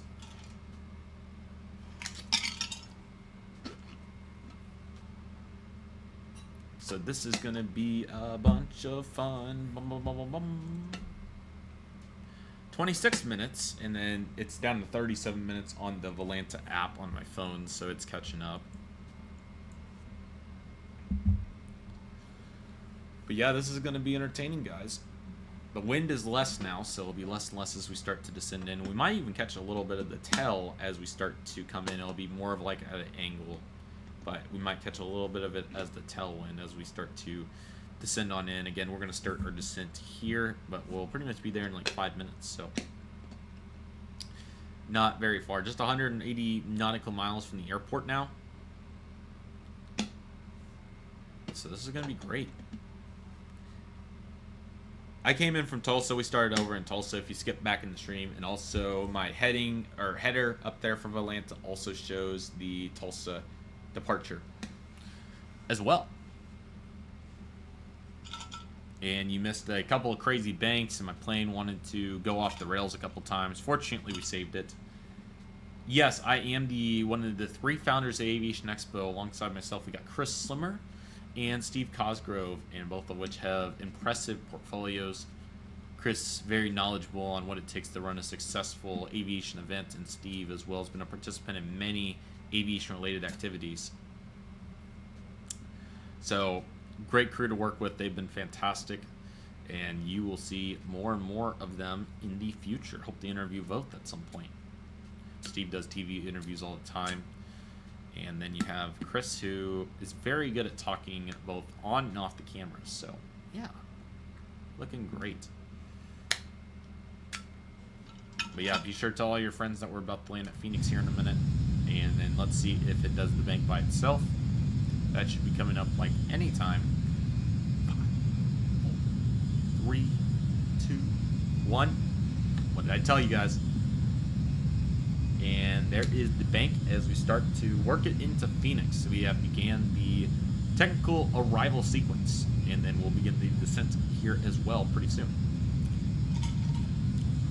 Slimmerville would be pretty crazy, you know. Slimmerville for Aviation Expo, actually having like a little event there sometime during the year and seeing if we can get like 200 or 300 people to come out would be pretty crazy. But Chris's warehouse is loaded of so much good aviation. It even has some model planes now, which we never thought we'd see today. It definitely shows you how great it is.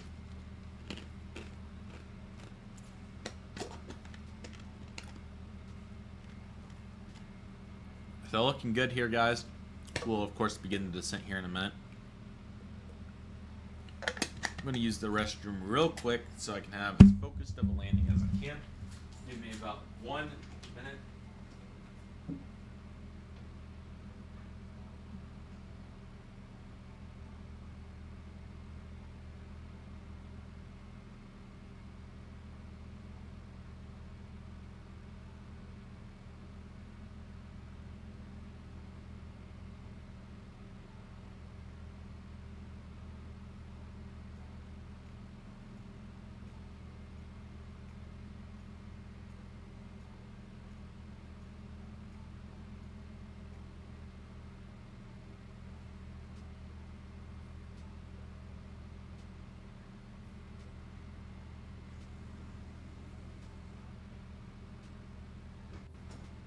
Guess who's back, everybody? That would be me. The one and only. No, I'm just kidding. Okay. After some crazy zoom-in action, who is ready to land at Phoenix? I certainly am. It's going to be time to descent here in like 10 seconds. I'm just kidding. Not that long. That was a great zoom-in on the camera there. You all got to clip that. That was fantastic. That was so on cue. But anyway. I'm watching it back on my iPad right now. I had it over here on my computer just to make sure that it was running good on multiple devices, and it is. And I'm excited to see this door open. It's going to be like, bum, bum, bum. But the zoom in was just solid. No pressure. I will do my best, guys. I'm not going to promise that it's going to be the best landing since sliced bread, but I will give you my all, and I will do my best. Bum. That zoom in was so good. That was fantastic. Okay, Tim's ready too. You all need to share it with your friends and tell them that Connor's about to have a terrible landing at Phoenix. Bum. Bum. Bum. Bum. Bum. Super chats, donations, all greatly appreciated, guys. There's Captain Lee. What's up, man? Thank you for coming in. I appreciate it, man. I did see your DM on Instagram. I'm actually about to film a full FIS walkthrough video for YouTube, so I'll be getting you reference photos, and you'll have that as a resource as well. So stay tuned for that. I hope to have it done in the next 2 weeks or so, 3 weeks. So yes, it is in the plans. And then I also want to make a note. I don't know if you're aware or not, but there are a couple of new hangars that have been built since the scenery got launched. There's a new hangar south of the existing United States Aviation hangar that's in the simulator, so I recommend that one to add. And then Quick Trip also added another hangar. It's the one on the far south side next to Atlantic, runway 36 left area. So if you need some help with those, I got some pictures of the exteriors as well. But yeah, I'm happy to help you get whatever you need so that you can have a successful run at putting together a new ad for the scenery. But yes, I'll get you some FIS work, but overall the scenery is really solid. Great job. I don't know if it's just mine glitching out or what it is, but B7, I'm sure you know, doesn't have a jet bridge, but it seems like it does. So there's that. But yeah, you're all doing a good job. I'm sure you're aware. I just wanted to make sure that you were. But it's about time. But yeah, I know I'm not Captain Canada. I'm going to do my best to not do 267. But his flare last night, I was like, Cap, you know that you got a flare, bro. Come on, man. I think he just got distracted when he moved his webcam. But anyway, more where that came from. Legacy Jets is going to be supporting the channel as well. Yes, Legacy Jets is not an official sponsor right now, but that will probably change. But with a very good collaborative relationship with Final Approach Collectibles, they essentially are. But I've talked with them before. They're really good guys. Legacy Jets, that is. Excited to get more of their products on the channel. You can expect them with the new Final Approach Collectibles exclusives. You can get those with the link in the description. CM Aviation 15% off. Or sorry, CM Aviation for 15% off. No 15 at the end. And then Wildcat Diecast. Great models there too. So definitely go get those as well. Yeah, Legacy Jets essentially will be a partner. Don't worry. I've already been working the network on that. Oh, what email did you send it to, Captain Lee? The Tate Web one is the one to send it to, or Tulsa Airport's web. It's on the contact page. And when did you send it to? Sometimes it all goes to filter out and spam and so forth, so just make sure to double send it and then reach out on social media if you don't. Oh, Houston Hobby. There we go. Very nice. The hobby scenery is pretty good. I like the hobby scenery. Okay, guys, so we're going to begin the descent here a little earlier than what SimBrief recommended because I don't want to be high. Captain Lee's probably laughing at how bad of a simmer I am, but hopefully you all understand that this is not my strongest suit. So yeah, we're just going to go and be on in here pretty quick.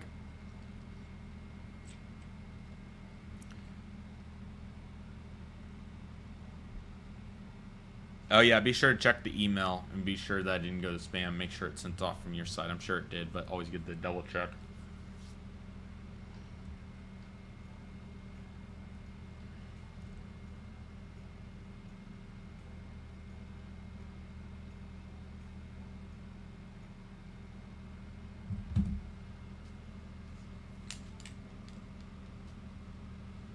Oh, thank you, Captain Lee. I'd appreciate that, man. Captain Lee, if you want to be a sponsor to the channel, you let me know, man. We'll make it happen. We'll get you as many product reviews as you can. I can't guarantee that they're going to be Captain Canada level popular, but I certainly will happily get you as much of the support as I possibly can. So you just let me know. You got my Instagram and my email and all that. So also there will be a CM Aviation Media email that's about to get started as well. Let's go ahead and descend, guys, and then if we're too high, that's not an issue. So we'll go ahead and take it on down to 1,000 because why not? And then we'll do there, and then let's do the classic. We'll do 2.8 negative and see how it goes. And if it's not enough, we'll increase, but I would think it should be in the ballpark.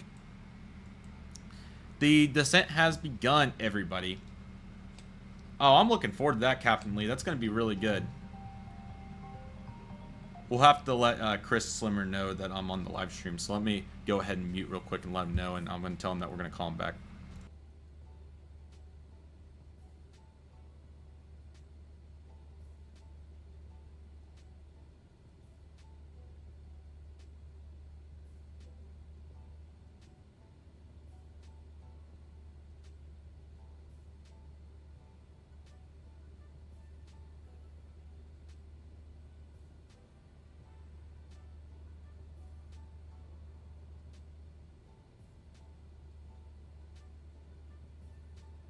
Chris is flying to Columbus tonight, everybody. That is what's on his agenda. Welcome, planes and stuff in. Hope you're doing well. It's great to hear from Chris. I wish I could have talked to him for a little bit longer, but you all know the drill.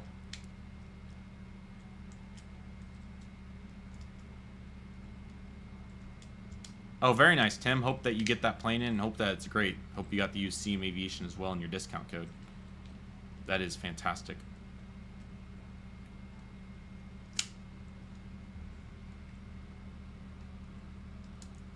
I'll text Chris. Let him know.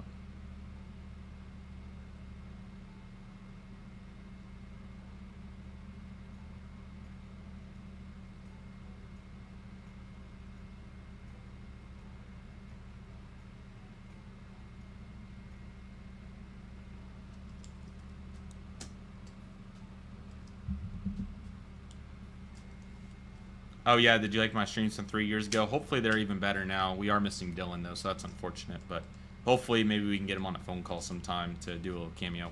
Nice landing there at San Francisco Dreamliner Fan HC. Hope that was great, man. The descent's looking pretty good so far. We will see where we stand. But it says we're supposed to be at 340. Again, I'm going a little early just to make sure that we get there. We will do an evaluation. We'll see if we're at 192 here at Humber. So we'll see where we stand. Hummer is way down over here, so maybe what they actually had was right. So you know what, we'll go a little shallow. We will go 2.4 2.3. We'll do 2.3 and then we'll pick it up if we need to. So that's looking pretty good. But yeah, we're looking forward to it, Captain Lee, man. You're doing a good job over there, man. Thank you for supporting the stream. Get Captain Canada in here and tell Captain Canada to bring over some of his viewers on his off nights to support CM Aviation and what we're doing. Yeah, do you get a landing rate on Infinite Flight now? Have they added that yet? I'm sure it's been a heavily requested feature if they haven't. But maybe the top of descent is what SimBrief recommended was actually right. I don't know. We'll see. I'm just going off of what I think would work for, you know, this descent. But the speed, airspeed's good. So I mean, we're cruising right along. So that's the good news. 13 minutes out.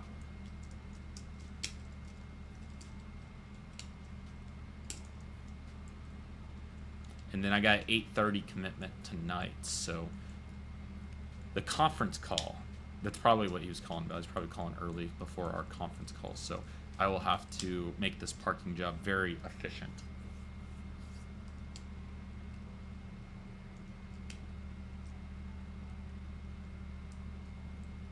Oh, it gives you a summary of the flight. I remember that summary page at the end of Infinite Flight. It's pretty iconic. Yeah, we're heading on into Sky Harbor, guys. We're descending in. There's the lighting that we know and love. Let's see if Chris texted me back. Oh, he texted a picture.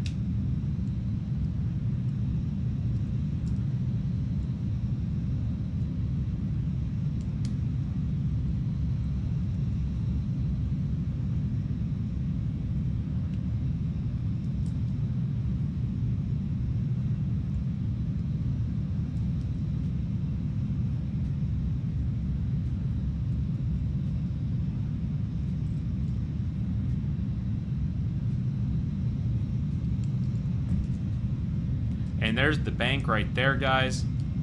Really nice look here at the texture of the 175. Again, it's not the best one to ever exist, but it's solid.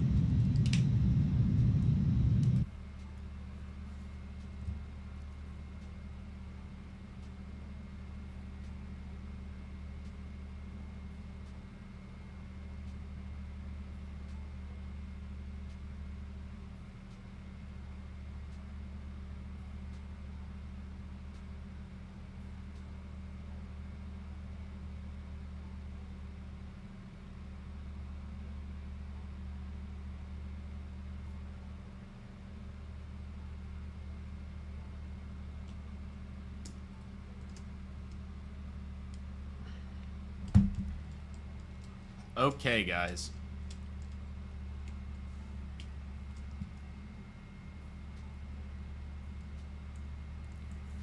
Let's see. Let me zoom this in a little bit. Not out, in. Nope, I was going the right way. Okay, so we're coming into Eagle right now, and Eagle is supposed to be 291. So obviously we're 8,000 below that, so I'll go ahead and pull it back a little bit because it's probably... The sim brief was probably closer than what I gave it credit for. But we shall see, guys.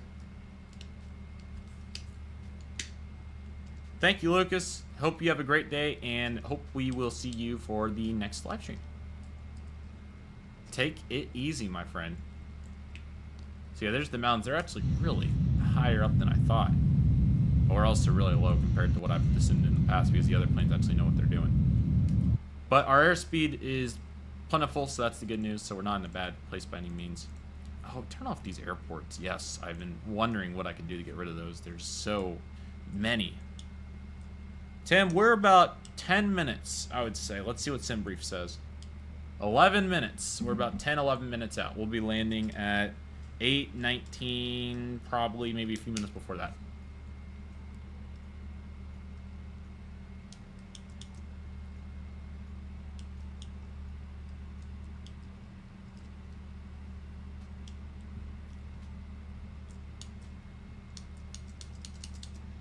But we are going to be there in a jiffy. So Eagle, again, was supposed to be 260. So we're very low relative, but that's not a problem. We'll be fine. And if it gets to the point where I need to bring in the altitude again, we will. But I don't think that we're in harm's way right now. I think the sim brief was probably a little bit closer than what I gave it credit for. And I could have just had it abnormally when I descended in. I could have did it late or whatever, too. So I could have estimated wrong. I don't know what happened, but it was probably closer to being right. So I probably should have gave it more credit. But it's fine. We can fix our own problem.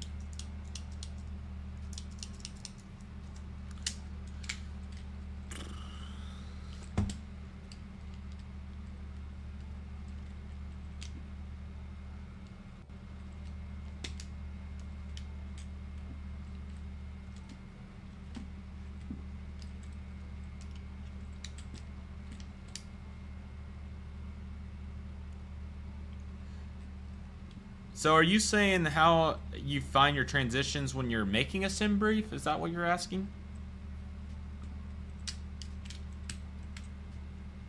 I'm happy to help you answer that question if that's your question, but we'll have to clarify that. I think we're probably going to have to increase the descent rate again, but it's not an urgent need right now, so we're not going to worry about it too much. We are coming on in, guys. We're going to land this, and it's going to be the best landing since sliced bread. And start putting your landing rate predictions in the chat. We're at 18 likes. We're 2 away from 20 likes. If y'all can make it happen, that would be fantastic for the No Floaties Club. No, I'm just kidding. That's a Captain Canada group-ish. So we'll give Captain Canada the credit on that one. So you want to make a sim brief. So yeah, you just ask it to generate a flight. I'll show you all a sim brief example while we're descending in. So what you do is... I hope I don't mess with the one that I'm on right now. I don't think I would. But you just put your airline in here and your flight number, and then you put your airport, and then you put your destination, and then you put your aircraft type. We'll just put, for this example, the 737 MAX 8, and then you'll put your variant. So if you're flying the iFly one, for example, you'll see 166 in pounds, and then there's your pounds metric, and then it'll auto-generate a route. And then you can come down here if you want. You can use the different routes if you want to. So there's routes that go south, there's routes that are there, there's probably some routes that go north, so on and so forth. So hopefully that makes a little bit more sense.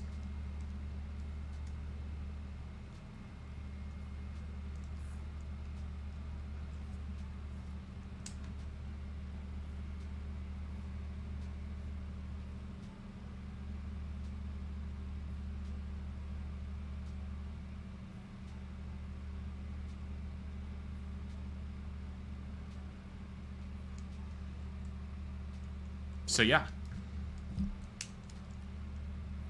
Okay, so at this waypoint, we're supposed to be at... Let's see. That one is Homer 174, and we're at 16. So we're on pace. We are a little high, but not bad.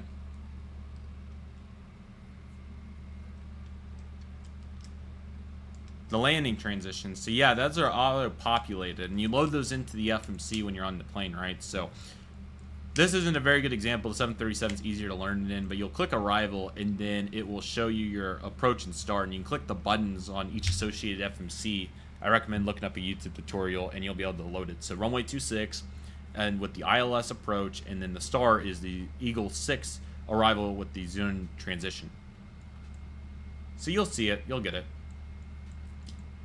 Okay, I think we're going to need to pick up the descent rate a little bit, so we are going to do that. I think we finally shadowed out nicely. But yeah, I honestly think SimBrief was probably about right. So let's see. We are 174, and then this one wants us at 150. So let's go ahead and level. We'll level off for that portion since we're there at this point. Let's level off. Let's go at like 0.6. And then once we get to this one, then we'll begin our 3. And then I'll do 3, and we'll see about being a little bit low. Gorgeous plane, guys. Thank you, North Atlantic Aviation. You said it better than I ever could have. What he said is correct. Okay, so once we get to this, I can't believe that SimBrief was actually right. It hasn't been right lately, so it's great to see that. So yeah, once we get to that one, then we'll go back to our 3 degrees. There it goes. And now let's go back to 3 degrees.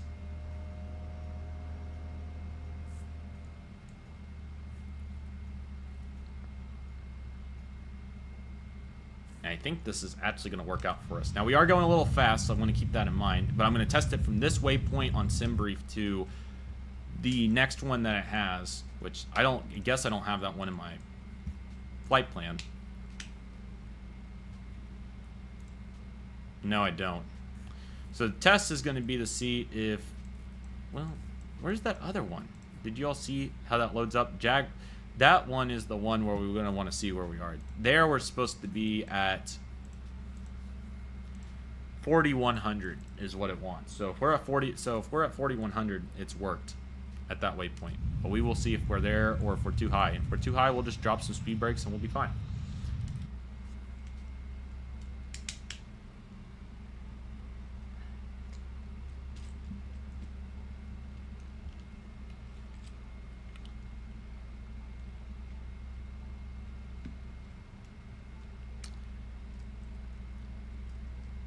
So yeah, looking good. There is Phoenix right there. There is the metro area, and then somewhere over there is the airport. So we'll be landing on runway 26 today, the north runway, which is nice because that will put us closer to the gates. As I hate to be in a rush, but the 8:30 mark is coming up very quickly.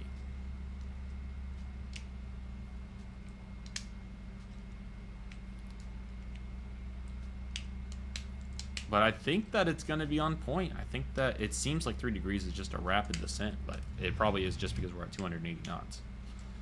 But I think we're going to make it down, so credit where credit's due. It has us at 0 in 12.5 miles. Or sorry, like 15 miles pretty much, which is here, so a little bit more, of course, but that's because it's, you know, obviously going so fast. Now it's auto defaulted down to 250 knots, so we'll see if the plane can handle itself as it works on getting there.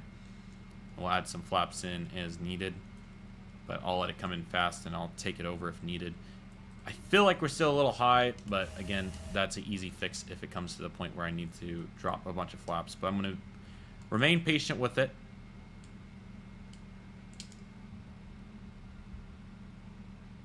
But just judging off of where we stand, I think that my initial instincts from earlier were accurate. I don't know. I mean, we are on pace. I think we're going to be a little high, but we can fix that. The speed's adjusting, so there's no reason to drop any flaps yet. We're too far out for that. But once we start this turn, I think flaps 1 makes sense. Let's see if we can see Sky Harbor yet. I can't see it yet. It should be like right. It should be like right here somewhere. That might be it right there. Which it seems. I know it looks like we're just crazy high, but I truly don't think that we are. Squinting. I don't see it yet, but it's somewhere down over here. I think it might be down on that side of that shallow mountain. We'll find out. The sun's going to be in our face for this landing, that's for sure. I think we're on pace. I think we're there. I think it's going to make it. The plane's done a good job slowing down, so. Get it out of Athens right now. Yeah, very nice. Yeah, every airport's different with the approach too, guys. That's another great observation. I think it's going to do it. I think it's going to make it. We're coming in very fast, but we can drop some flaps here.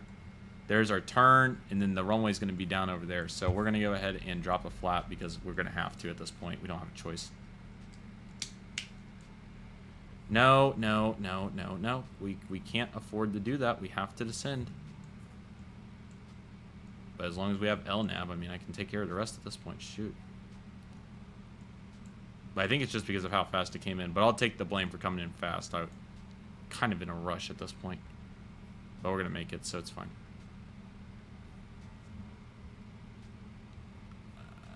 It is so bright. I think...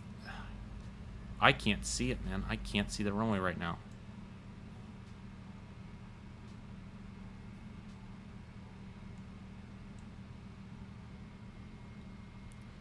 I've heard good notes about the citation. I've heard good notes about it. I think I see it very faintly up here, but I mean, it is so faint. But yeah, our descent's in alignment. If we can eventually not be in overspeed category, we're going to be looking really good. Enjoy Athens, by the way. I think that's it right there. Yeah, that's it, which it's so tough to see right now, but you all will see it here in a minute. Now, can we get our... Oh, shoot.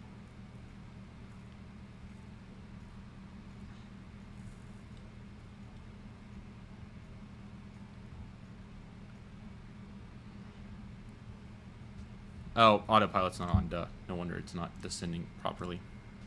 There we go. And then now let's go to... I think 3.5 is probably actually a good number for us right now. This is looking pretty good. We're a little fast, but that's fine because we are so far out on the final. I think our angle is actually good at 3, so we're going to bring it back to 3. And then if we need to adjust it again, we will. But I see the runway. I'm happy with this. This is solid. This is where we need to be. We will drop flaps 2 now. Keep working that speed down. And yeah, the runway's here. I mean, I know you all can't see it, nor can I really, but it's there, I promise. I can see it. Okay, let's go ahead and bring back to 3.5. I'd rather be too low than not low enough at this stage. That will change. Thank you all for helping each other out in the chat. I appreciate that. This is looking good. This is looking good. It said 4,100 for right here. So we're a little high, but that's fine because I can see the runway and I can see what we're doing. So we'll get a little bit closer before we drop the gear. We're still pretty fast. 190 is just not going to be going to cut that. This is looking really solid, though. I mean, this is looking pretty good. This is the best I've done in the 175, but that's because I got those altitudes memorized, and that's been helpful. This should be the dagger, getting the flaps 3 there. We're looking pretty good on the descent. I'll bring it to 3 here in a minute, but for right now, this is good. We're looking good, guys. This is looking like it's going to be a good go at it here.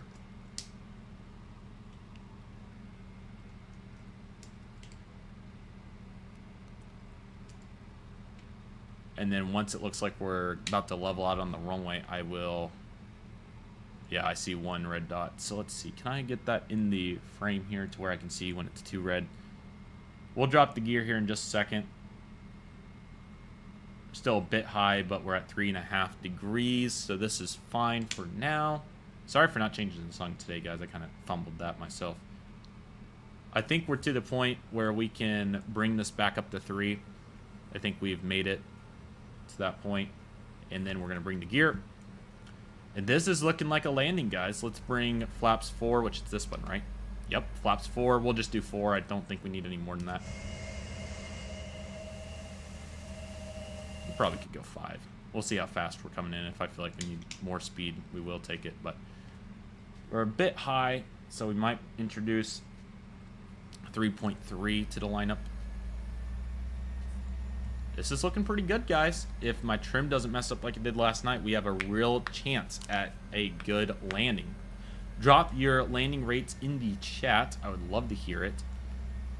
Okay, I'm going to let it get a little bit lower this time so that it doesn't have the fidget that it did last time with the 3 degrees.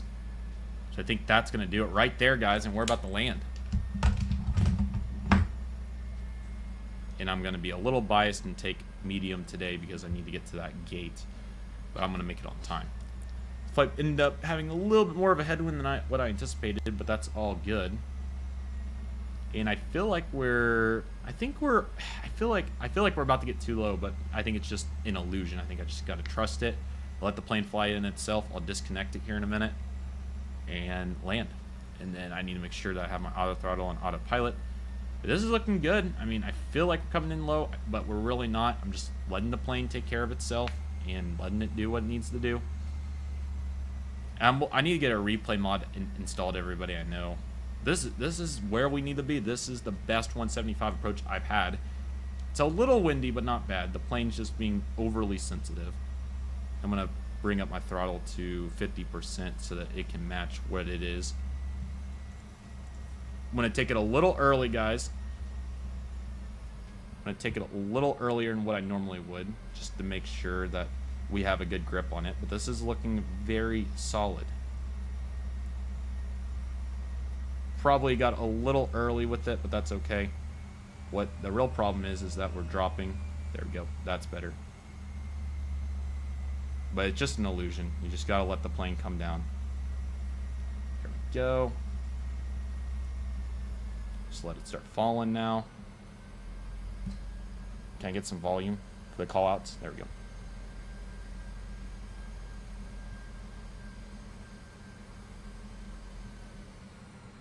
No call-outs on 175, actually. Oh, ouch. I'll take the fault, guys. I'll take the fault on that. It's just an illusion. It takes time to learn it. I will take all responsibility for that. It was probably a 350 or so, but I think the big factor was the runway just sneaks up on you on this plane. You know, no call-outs is a huge disadvantage. I would have caught it earlier. But I would say that was probably in range of like a... And how unrealistic that auto brake is. It's just so funny. But yeah, welcome to Phoenix, guys. I think that was probably in the range of like 350 had to be. There was no way it wasn't. Did we really roll that far? Shoot, I thought that was... Hey, my bad. I didn't realize how far we rolled down there. But we'll just take this corner gate. I know it's not the most realistic, but we'll take one of the gates down here. I got like 6 minutes, so we'll make it work. 3 out of 10, negative 320. Yeah, at least I was on point. But this plane doesn't have callouts, which I thought it did for a minute. But when I was so distracted landing last night because of the trim that I didn't even realize it. So, but I would say the biggest issue there just wasn't an early enough flare. But I mean, I got on 1,000 footers. So no, just kidding. So yeah, that was a solid 5. But hey. We're learning. When we bring this plane back out in a month or whenever it's going to be, it will be better. And unfortunately, the distractions got the best of me. But again, I'll be legitimate with you all. I haven't flown this plane very much. I don't want to say it's my least favorite, but it's really my least favorite. But it's not, I mean, it's not a bad plane by any means. Don't get me wrong. It's good for what it's worth, right? It's just not the same as what some of the other aircraft are. I know American would never park a 175 on A30 over here, but just for the sake of it. And the Phoenix scenery is really good. We'll come back when I have a little bit more time on my hands. But just look how good it's running, guys. It's really a solid scenery. And you can see the inside. It's really good. You got the Phoenix Ops truck, the air stair. But yeah, thank you all for helping each other in chat. I appreciate it. As I just bricked a landing there. But at least I didn't go around. So we'll park it up, and that will do it for tonight. And we'll be back one day next week to be determined on the day. And it will be Phoenix on the A320, and route to be determined, though Kyle's suggestion will definitely happen at some point. So we'll just go ahead and make this simple. Park and brake on, and then we will... Oh, shoot. Nope. Just kill those, and then that will pretty much be it, just because I got to go. But thank you all so much. I hope you all enjoyed it. I will have a better effort for you all real soon. You all are awesome. Thank you for supporting my channel, and do better than a 320 on your next landing rate. Thank you, everyone.